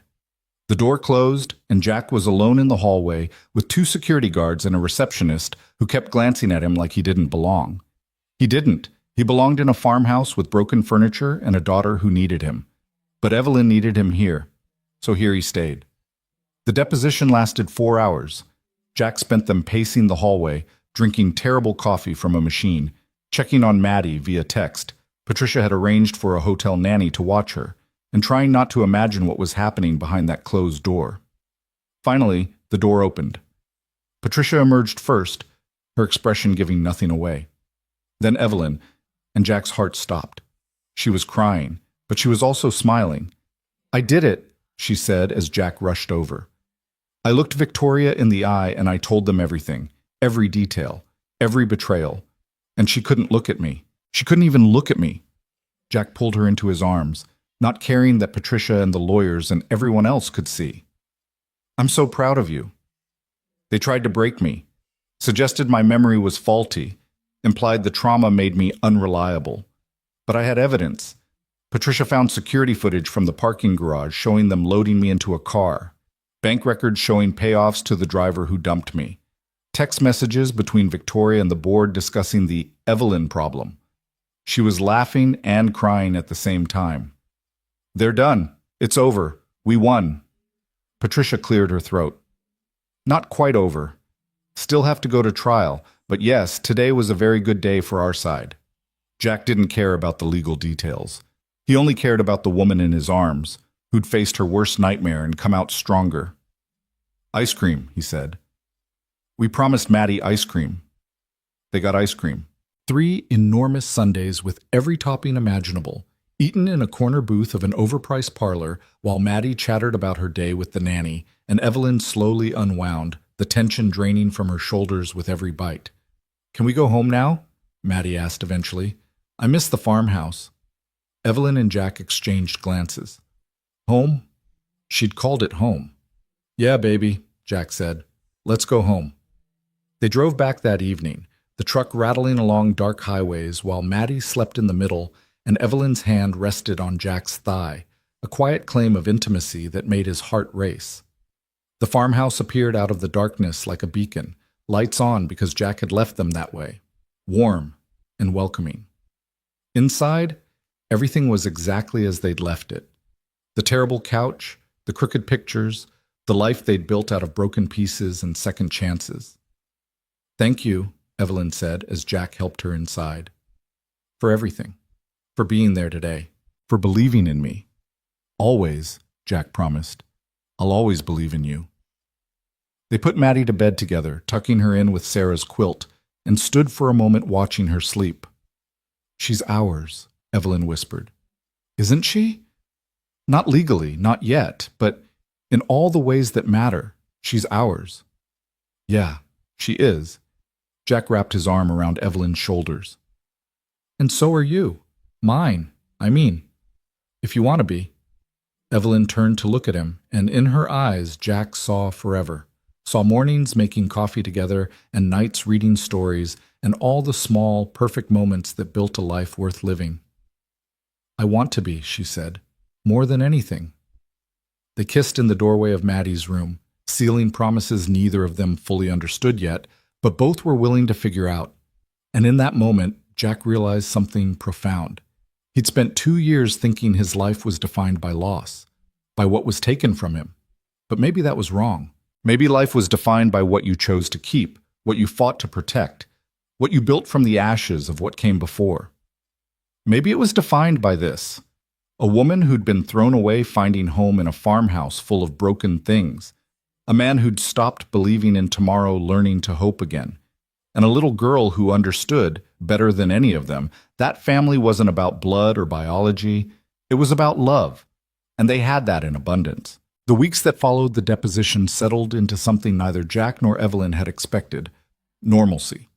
Not the kind that came from routine or habit, but the kind that emerged when people stopped fighting what they were becoming and simply allowed themselves to be. The farmhouse, which had once been just a structure of wood and nails holding back the cold, transformed into something more. It became a place where laughter lived in the corners, where hope grew in the spaces between words, where 3 people who'd all lost something vital discovered they could build something new together. But the world beyond their small sanctuary hadn't forgotten about Evelyn Crosswell. Patricia called regularly with updates on the trial, on motions filed and denied, on Victoria's increasingly desperate legal maneuvers. The media had caught wind of the story. Billionaire CEO left for dead by her own sister made for compelling headlines. And reporters had started showing up in Millbrook, asking questions, trying to find where the famous Evelyn Crosswell was hiding. Jack came home from the hardware store one afternoon to find a news van parked at the end of his driveway. A blonde woman in a tailored suit was standing beside it, checking her makeup in a compact mirror while a cameraman adjusted his equipment. He pulled his truck up beside them and rolled down his window. "You folks lost?" The woman's smile was practiced, professional. "Mr. Monroe? I'm Rebecca Chen from Channel 7 News. I was hoping to ask you a few questions about Evelyn Crosswell." "Not interested. We're prepared to offer compensation for an exclusive interview. $5,000 for 30 minutes of your time." $5,000. A month ago, that number would have made Jack's head spin. Now it just made him angry. "Ms. Crosswell is recovering from a traumatic experience and deserves privacy. I'd appreciate if you'd respect that and leave." "Mr. Monroe, the public has a right to know." "The public has a right to mind their own business. Now get off my property before I call the sheriff." Rebecca's smile never wavered, but something cold entered her eyes. "We can make this story with or without your cooperation. Wouldn't you rather control the narrative?" Jack put the truck in gear. "I'd rather you leave. You've got 10 seconds. He drove past them toward the house, watching in the rearview mirror as Rebecca said something sharp to her cameraman. They didn't follow, but they didn't leave either. They just repositioned, angling for a better view of the farmhouse. Inside, Evelyn was at the kitchen table with Maddie, helping her with a science project about the water cycle. She looked up when Jack entered, and her smile faltered at his expression. "What's wrong?" "News van at the end of the driveway. Reporter wanting an interview." Jack tossed his keys on the counter harder than necessary. "They offered me money."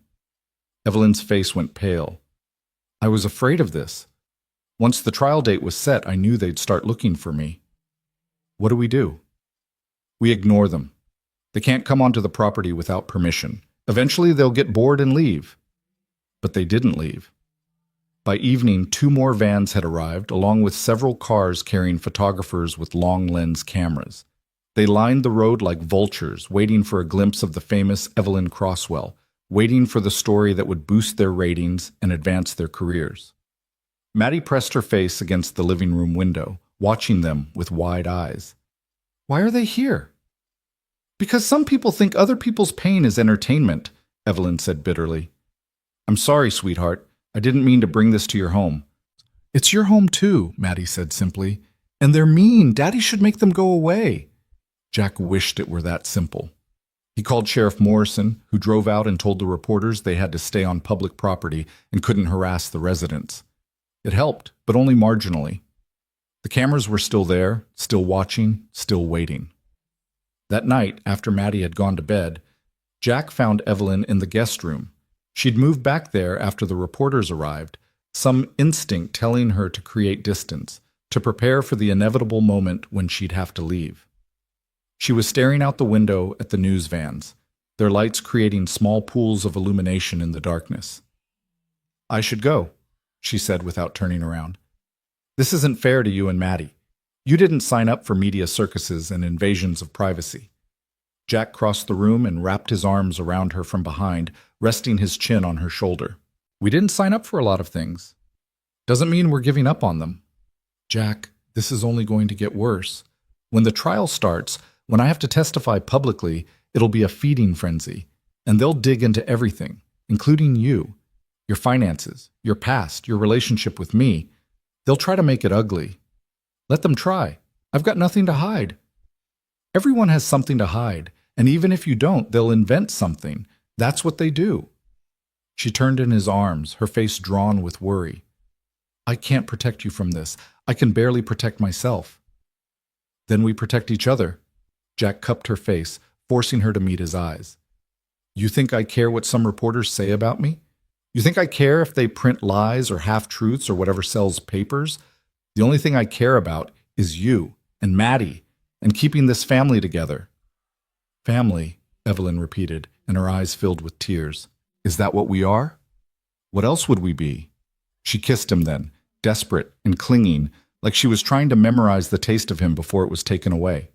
Jack kissed her back with equal intensity, pouring everything he couldn't say into the press of lips and the tangle of tongues.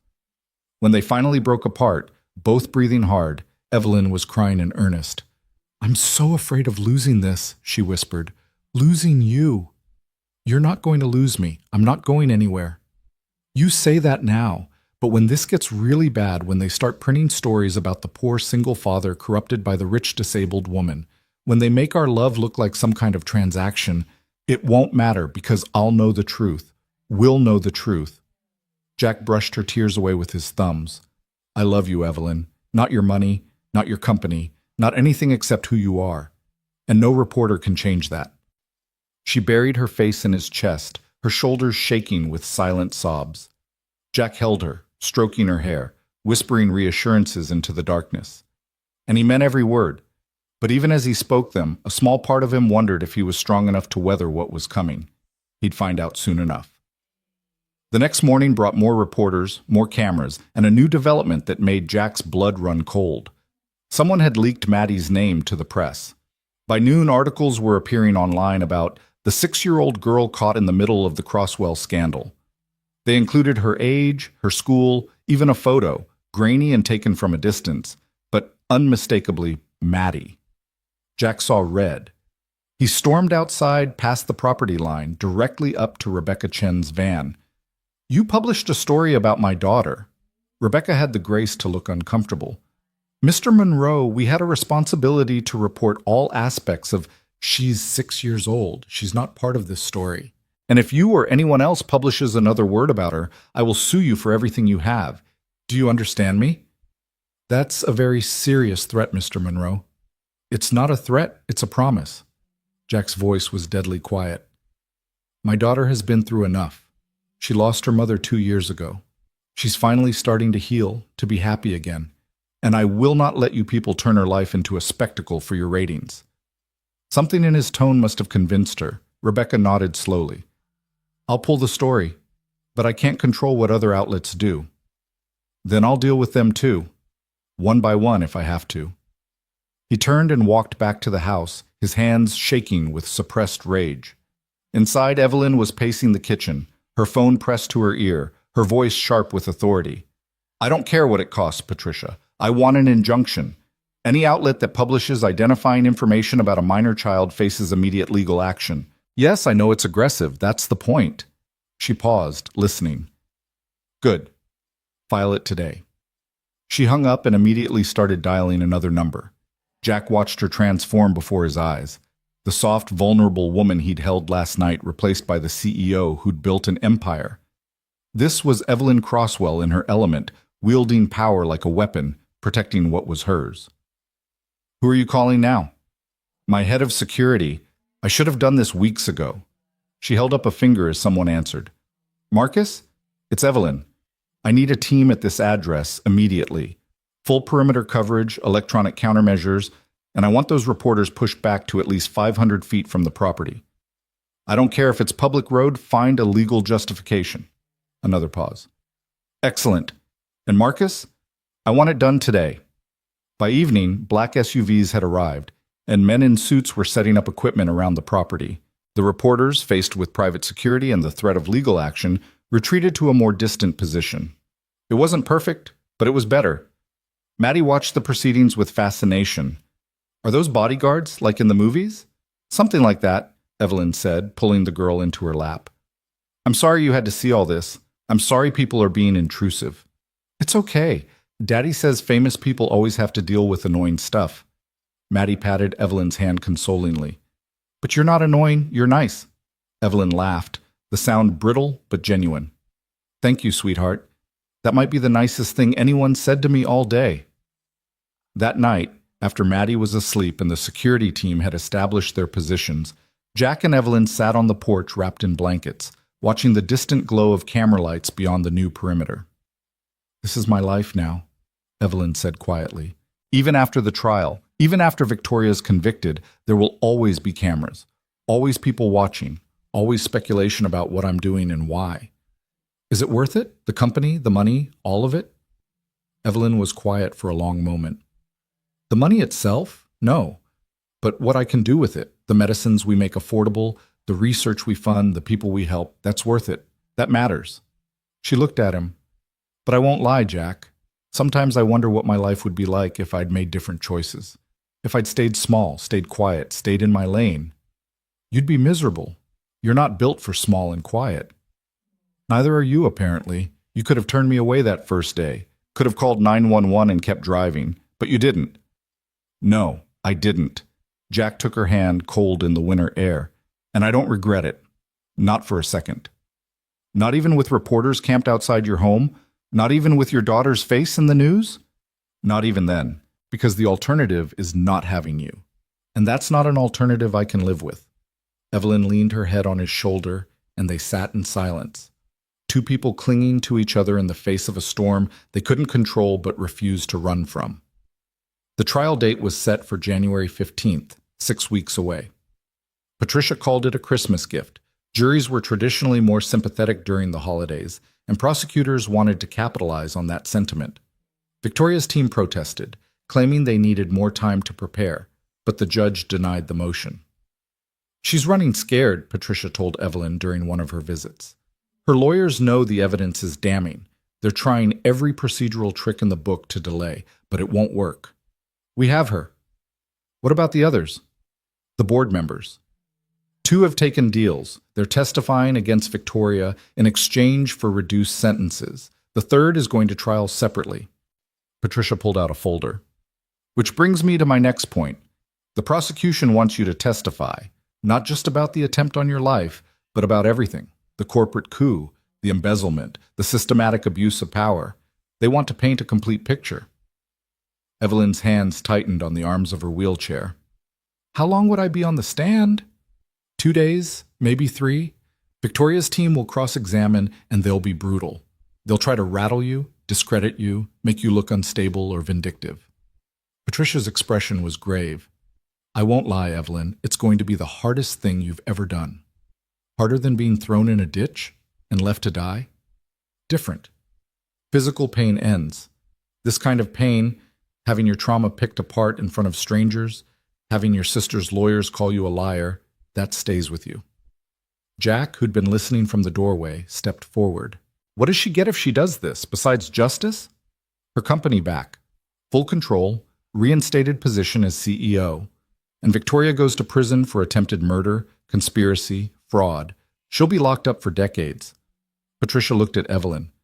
But more than that, you get to stop hiding. You get your life back. Do I?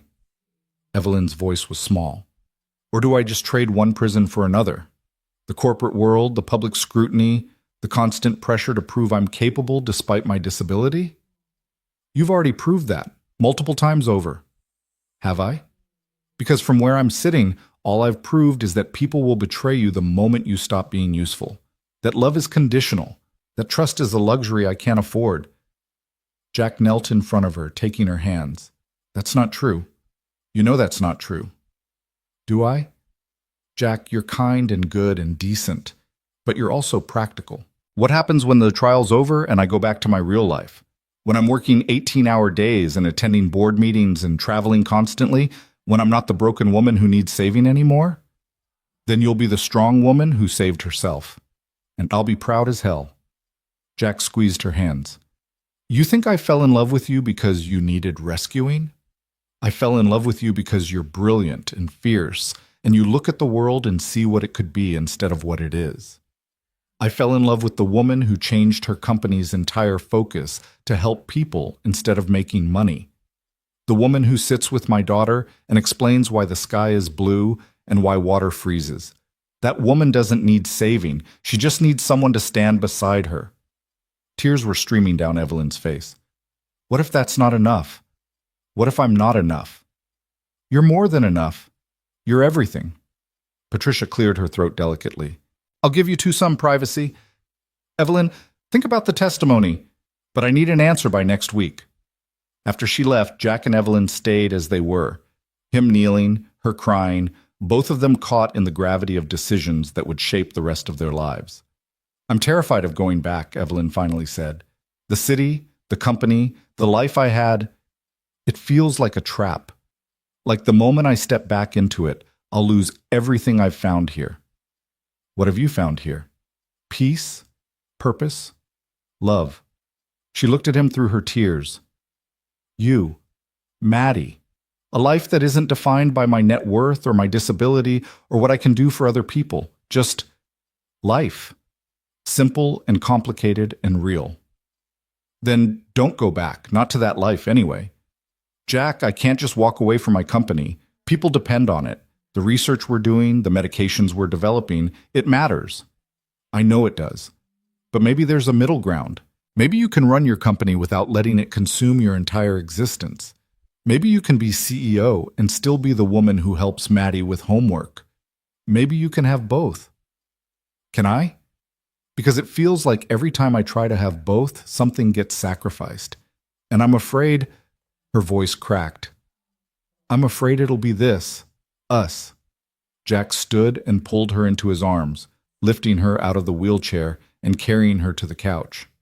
He sat with her in his lap, holding her like she was something precious and breakable, which in that moment she was. I'm not going anywhere, he said into her hair. I don't care if you're CEO of a Fortune 500 company or working at the local diner. I don't care if you live in a penthouse or this falling apart farmhouse. I care about you, just you, And whatever life you choose, I want to be part of it. What about Maddie? She needs stability. She needs to see that love is real, that commitment means something, that when life gets hard, you don't run, you fight. Jack pulled back to look at her. And she needs to see her father happy. Which I haven't been for 2 years. Not until you. Evelyn touched his face, tracing the lines around his eyes, the scar on his chin from a childhood fall, the evidence of a life lived fully despite its hardships. You make me believe in things I thought were lost forever, like trust, like safety, like the possibility of actually being happy instead of just successful. Then be happy. Testify, reclaim your company, do what you need to do, but come back here. Come back to us. Make this your home base, your safe harbor. Let us be the place you return to when the world gets too heavy. You'd really want that.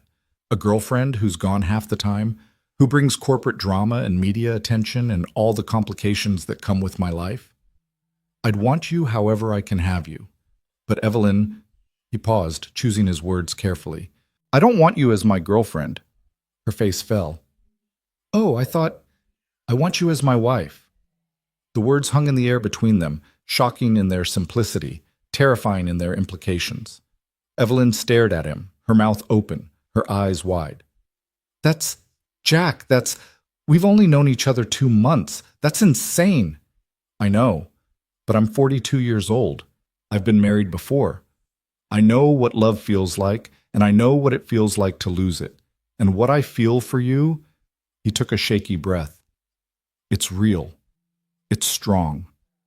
And it's not going away no matter how much time passes or how many complications life throws at us. Are you proposing right now? Because this is possibly the worst timing in the history of proposals. No, I'm not proposing. Not yet. Because you're right. We've only known each other 2 months, and you're in the middle of the biggest legal battle of your life, and nothing about this situation is ideal. Jack cupped her face in his hands. But I'm telling you my intentions. I'm telling you that when this trial is over and you've reclaimed your life and you're ready, I'm going to ask you properly, with a ring and everything. And I'm going to hope like hell you say yes. Evelyn was crying again, but she was also laughing. You're crazy. You know that? Probably. Maddie gets it from me. I love you. God help me. I love you so much it terrifies me. Good. I'd hate to be terrified alone. They kissed, deep and slow, a promise of things to come. And when they pulled apart, Evelyn was smiling. Okay, she said. I'll testify. I'll face Victoria and reclaim my company. And then, she paused, her smile turning mischievous. We'll see about that proposal. Is that a yes? It's a maybe, but it's a very strong maybe. Jack laughed and pulled her close again. And for the first time in weeks, the future didn't feel quite so terrifying. The weeks leading up to the trial were a blur of preparation. Patricia drilled Evelyn on testimony, running through questions until she could answer them in her sleep. Jack took on extra jobs to keep himself busy, to keep his mind from spiraling into worst-case scenarios. And Maddie, blissfully unaware of the stakes, continued being 6 years old, demanding bedtime stories and helping Evelyn bake cookies, and generally reminding them both that life continued regardless of trials and reporters and the weight of the world. 3 days before the trial was set to begin, Evelyn received a visitor. A black town car pulled up to the house, past the security checkpoint, and a man in his 60s emerged. He was distinguished, gray-haired, wearing a coat that probably cost more than Jack's truck. Who is that? Jack asked, watching from the window. Evelyn's face had gone pale. That's Richard Thornton, my father's oldest friend. He's on the board, or was before the coup. He's one of the few people who supported me. She went to the door and Jack followed, protective instinct kicking in. Richard's expression was grave as Evelyn invited him inside. Miss Crosswell, thank you for seeing me. He glanced at Jack, a question in his eyes. This is Jack Monroe. He saved my life. Whatever you need to say, you can say it in front of him. Richard nodded slowly. I'll be direct. Victoria's team has approached me with an offer. If I testify that you were exhibiting erratic behavior before the coup, if I support their narrative that you were mentally unfit, they'll offer me immunity from investigation into my own financial dealings." Evelyn's face hardened. "And you came here to tell me you're taking the deal?" "No, I came here to tell you I'm not, and to warn you that they're going to try the same tactic with others. They're desperate, Evelyn. The evidence is damning, but if they can convince the jury you were unstable, that your disability affected your judgment, my disability has nothing to do with my judgment. I know that. But a jury might not, especially if they hear from multiple witnesses claiming you were acting strangely." Richard pulled out a folder. "I've compiled a list of everyone who might be vulnerable to their offers. People with secrets, people with debts, people who might be willing to lie to save themselves." Evelyn took the folder with shaking hands. "Thank you. Thank you. Your father was my best friend. I failed to protect you when the coup happened, but I won't fail you now." Richard's voice was firm. "Victoria destroyed something good when she went after you, and I intend to help make sure she pays for it." After he left, Evelyn sat at the kitchen table with the folder unopened in front of her. Jack made her tea, added too much sugar the way she liked it, and sat beside her in silence. "It never ends," she said eventually. "Even when you think you've hit bottom, there's always another level down. You don't have to do this. You could settle, take the money, walk away, and let Victoria win. Let her destroy the company my father built. Let everyone think she was right about me." Evelyn shook her head. "No, I didn't survive being thrown in a ditch to back down now." "Then we fight, all the way to the end." Evelyn looked at him, and in her eyes, Jack saw exhaustion and determination in equal measure. "Will you come with me? To the trial? I know it's a lot to ask, but yes, of course, yes." "What about Maddie?" "Mrs. Kellerman offered to watch her. She'll be safe." "Thank you." Evelyn reached for his hand. "I couldn't do this without you." "Yes, you could, but you don't have to." They sat together in the fading afternoon light, holding hands across the table, two people preparing for battle, finding strength in each other's presence. Tomorrow they would pack. The day after, they would drive to the city. And the day after that, Evelyn would walk into a courtroom and face the sister who tried to kill her. But tonight, they had this moment, this peace, this home they'd built from broken pieces and second chances, and for now, it was enough. The courthouse stood like a monument to justice, or perhaps to its absence, depending on who you asked. Jack had never been inside a building quite like it, all marble columns and vaulted ceilings, the kind of place that made you whisper even when you didn't need to. He pushed Evelyn's wheelchair through the metal detectors while cameras flashed outside, reporters shouting questions that neither of them acknowledged. Patricia met them in the lobby, immaculate in a navy suit, her expression carefully neutral. They're already inside. Victoria, her legal team, and about 24 spectators. The jury was seated yesterday. She crouched down to Evelyn's level. "Last chance to back out. We can still settle." "No." Evelyn's voice was steel wrapped in silk. "We're doing this." The courtroom was smaller than Jack had imagined, more intimate.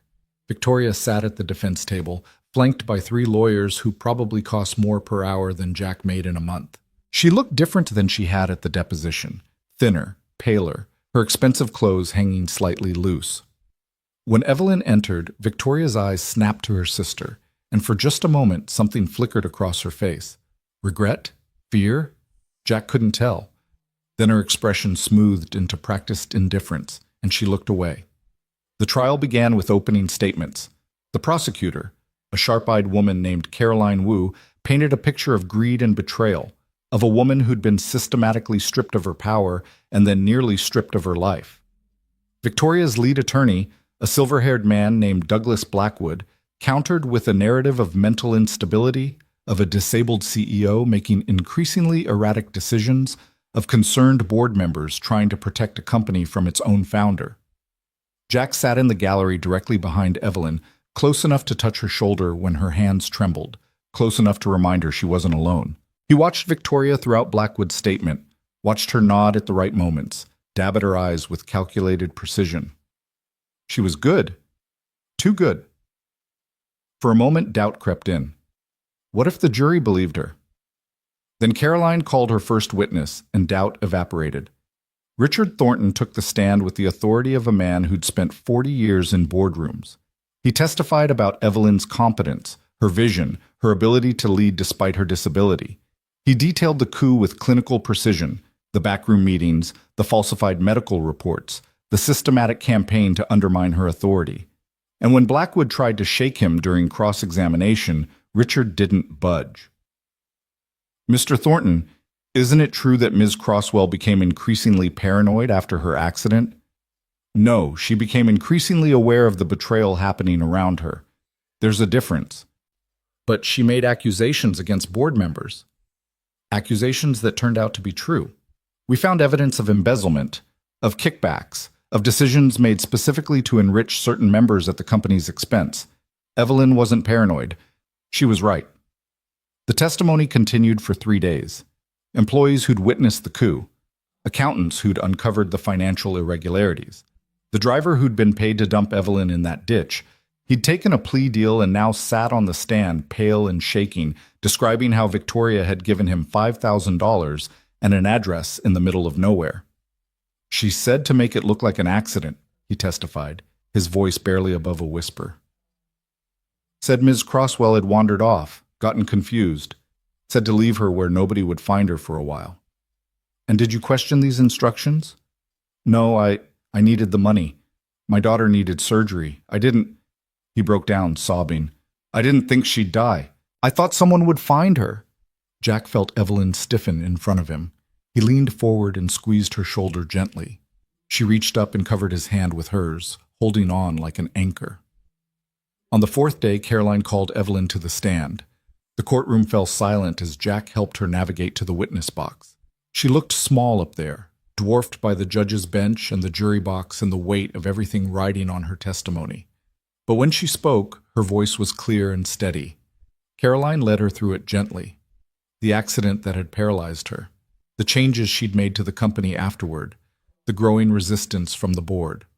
Evelyn described the coup in detail, the emergency meeting she hadn't been invited to, the vote that had stripped away her authority.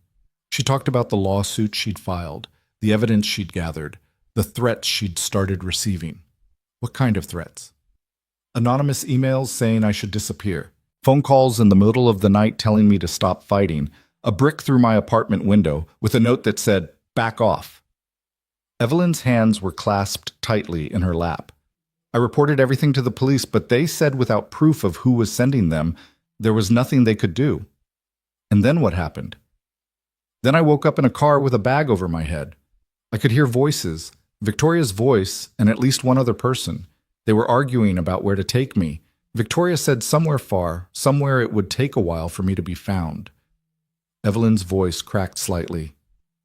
"If I was ever found at all." The courtroom was absolutely still. Even the court reporter had stopped typing, caught up in the narrative. "I couldn't move. My legs—" Evelyn gestured helplessly. "They pulled me out of the car and threw me in a ditch. Victoria stood over me and said—" She paused, gathering herself. She said, "You should have taken the money and disappeared quietly. Now you don't get a choice." "What happened next?" "I crawled. I don't know how far or for how long. Everything hurt. It was freezing. I thought I was going to die out there." Evelyn looked directly at Jack, and he saw the moment plain behind her eyes. The fog, the cold, the certainty of death. "And then Jack found me. He carried me 3 miles to his home and saved my life." Caroline let that statement breathe for a moment before continuing. "Ms. Crosswell, have you ever exhibited any symptoms of mental instability or diminished capacity?" "No. I've been evaluated by 3 independent psychiatrists since the coup. All of them found me competent. What I did exhibit was righteous anger at being betrayed by people I trusted, and apparently that made me a threat that needed to be eliminated."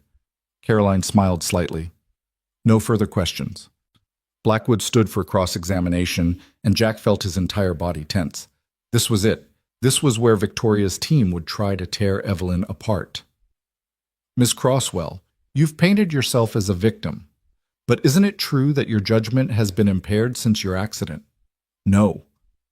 Isn't it true that you made several questionable business decisions that cost the company millions? I redirected our focus toward affordable medication and rare disease research. That's not a questionable decision. That's a moral one. A moral one that decreased shareholder value by 30%. Initially, but in the long term it would have increased our reputation, expanded our market share, and created sustainable growth. The board couldn't see past quarterly earnings. Or perhaps you couldn't see past your own ego. Blackwood's tone sharpened. Isn't it true that you refused to step down even when it became clear the board had lost confidence in your leadership? The board lost confidence because I wouldn't let them embezzle company funds. That's not a leadership problem. That's a corruption problem. You're making serious accusations. I'm stating documented facts. We have bank records, email trails, witness testimony. My CFO has already pleaded guilty to fraud. 3 board members have taken plea deals. This isn't speculation, Mr. Blackwood. This is reality.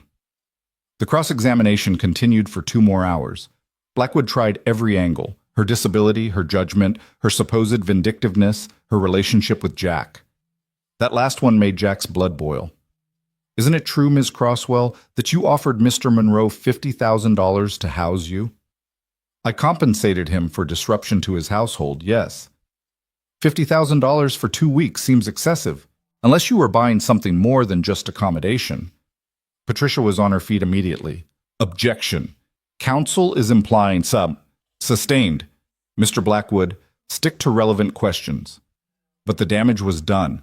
The jury had heard the implication that Evelyn had somehow bought Jack's loyalty, his testimony, maybe even his affection. Jack saw red creeping into the edges of his vision. Evelyn, however, remained calm. I paid Mr. Monroe market rate for private accommodations with medical support, the same amount I would have paid for any secure location. The fact that he also became a friend, and yes, more than a friend, has nothing to do with compensation and everything to do with the fact that he's a good man who saw me as a person when everyone else saw me as a problem to be solved. A good man or a convenient one? A genuine one, something you might not be familiar with. Several jurors smiled.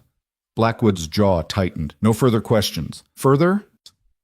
As Evelyn returned to her seat beside Patricia, she was shaking so badly Jack could see it from 3 feet away. He wanted to go to her, hold her, tell her she'd been magnificent. But the trial wasn't over yet. The prosecution rested. The defense called their witnesses, board members who painted Evelyn as unstable, doctors who'd been paid to sign affidavits about her mental state, business analysts who testified about the company's declining value.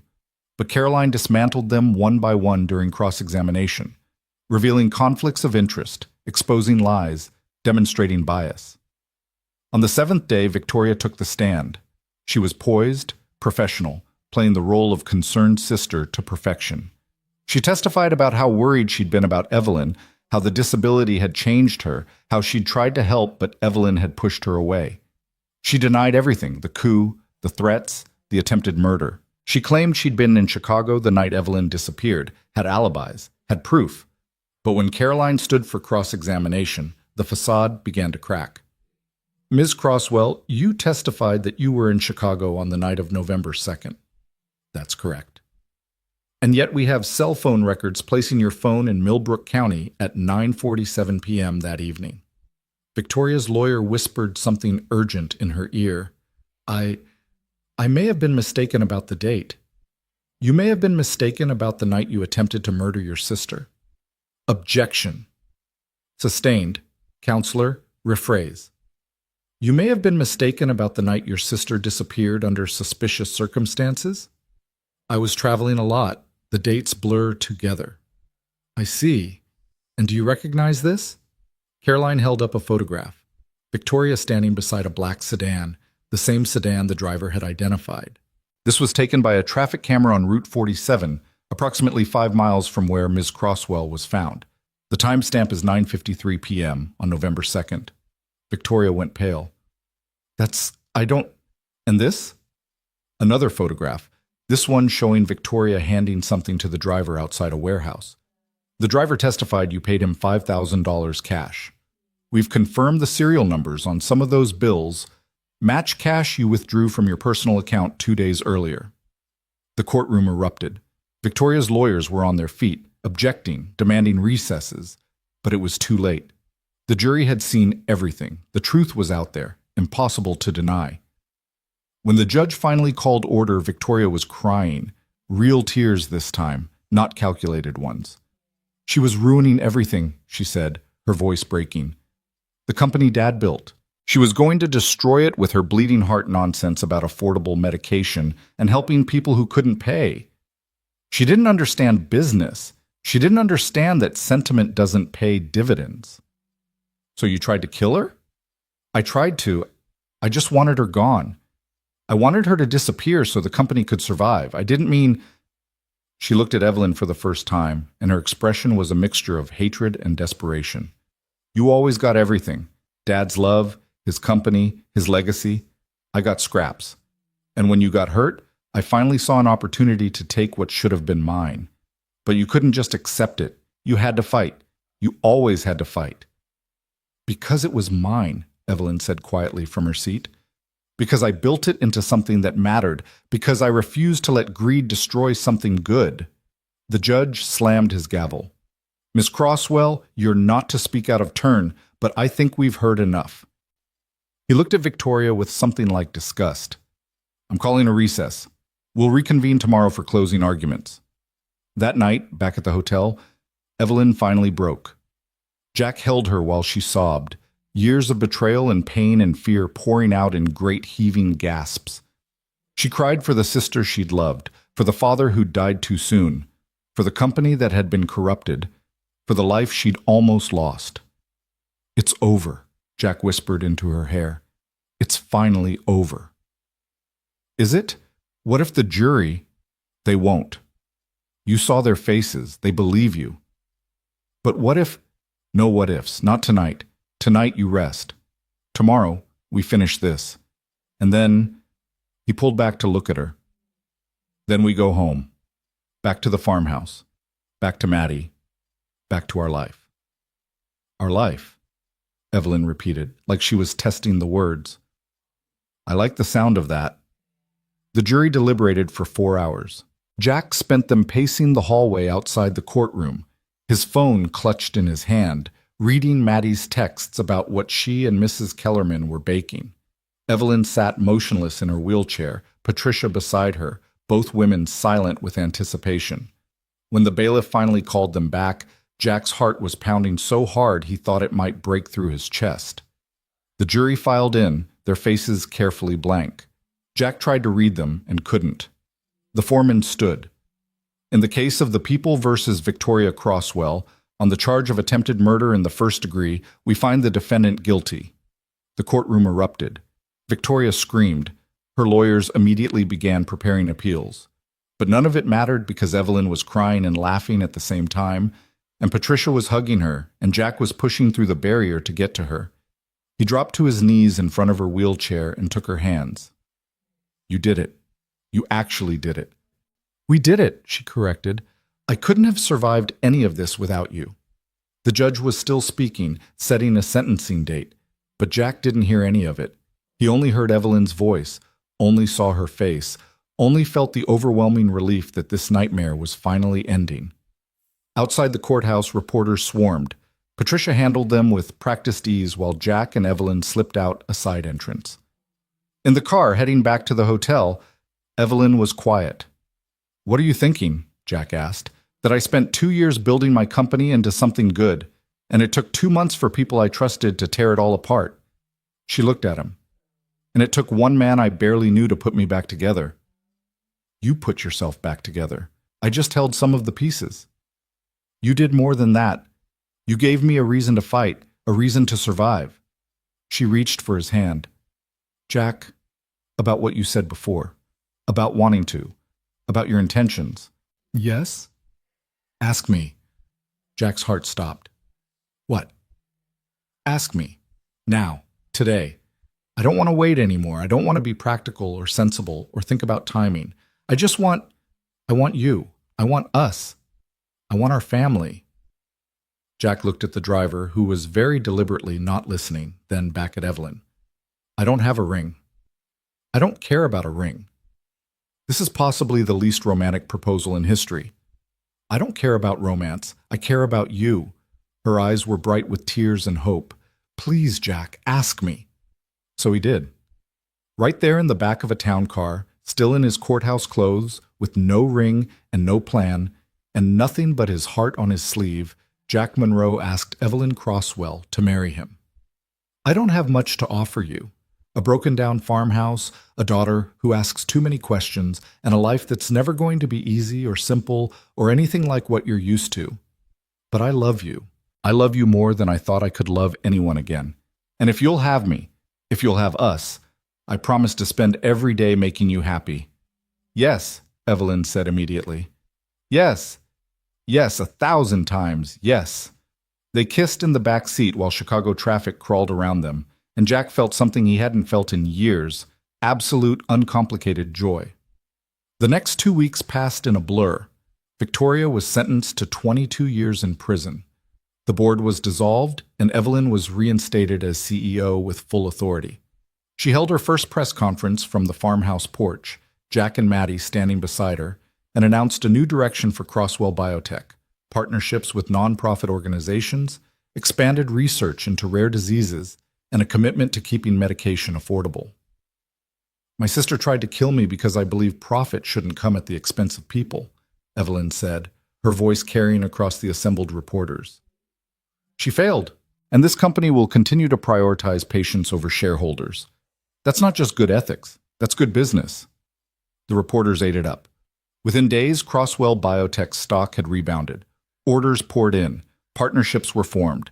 Evelyn had won in every possible way. But the real victory came later in the quiet moments. Maddie helping Evelyn bake cookies. The two of them laughing over flour-covered counters.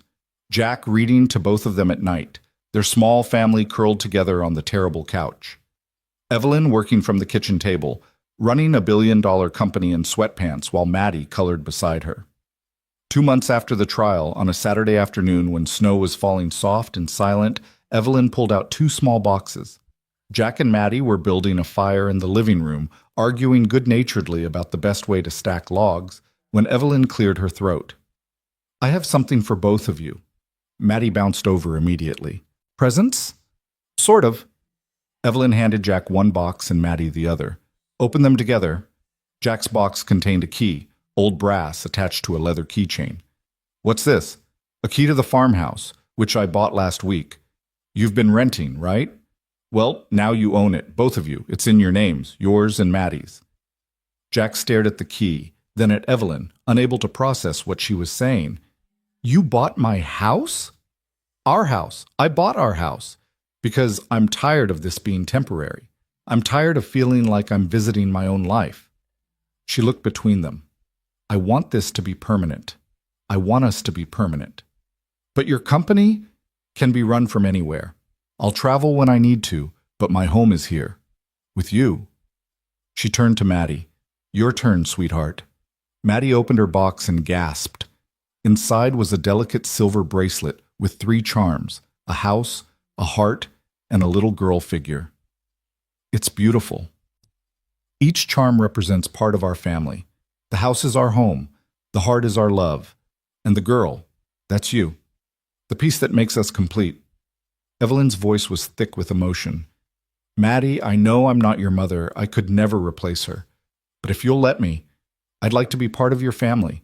I'd like to help raise you and love you and be there for all the big moments and the small ones. Maddie threw herself at Evelyn, wrapping her arms around her neck.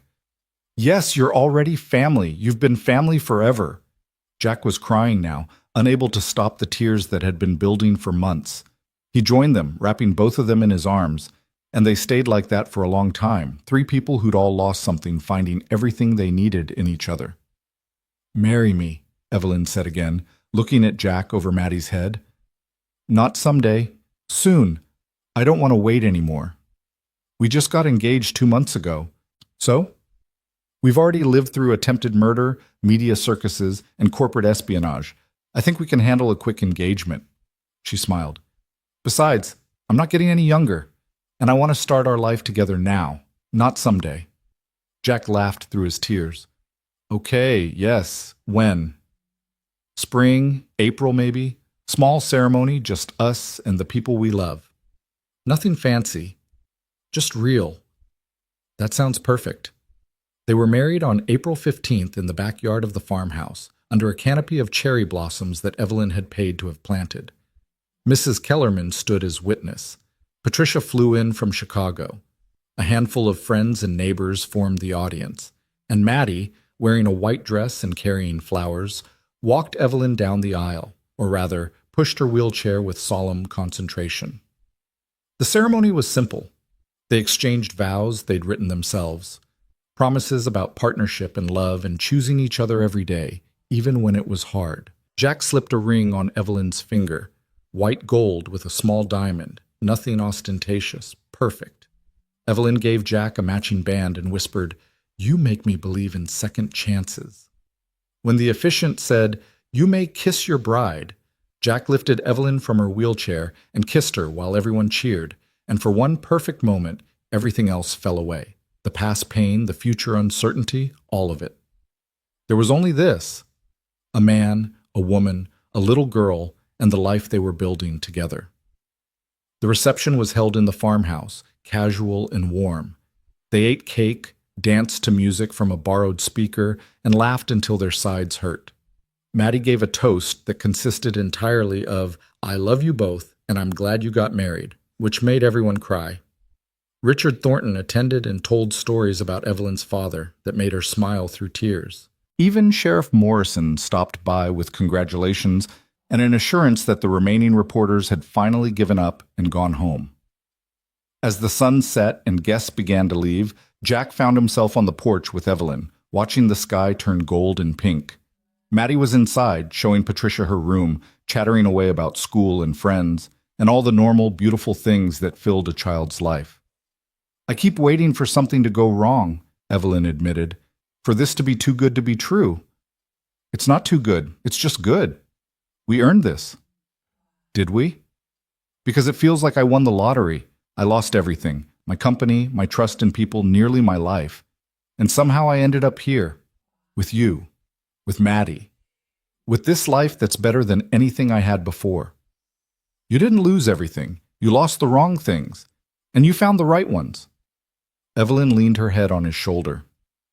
"I used to measure success in quarterly earnings and stock prices. Now I measure it in Maddie's laughter and your terrible coffee and the way this house creaks in the wind. My coffee isn't that bad. It's awful, but I love it anyway." They sat in comfortable silence, watching the sky darken, and Jack felt something he'd stopped believing was possible: complete and absolute contentment. Not happiness that came from external things, but peace that came from being exactly where he was supposed to be, with exactly who he was supposed to be with. "Thank you," Evelyn said suddenly. "For what?" "For seeing me in that ditch and not driving past. For carrying me 3 miles. For opening your home and your heart.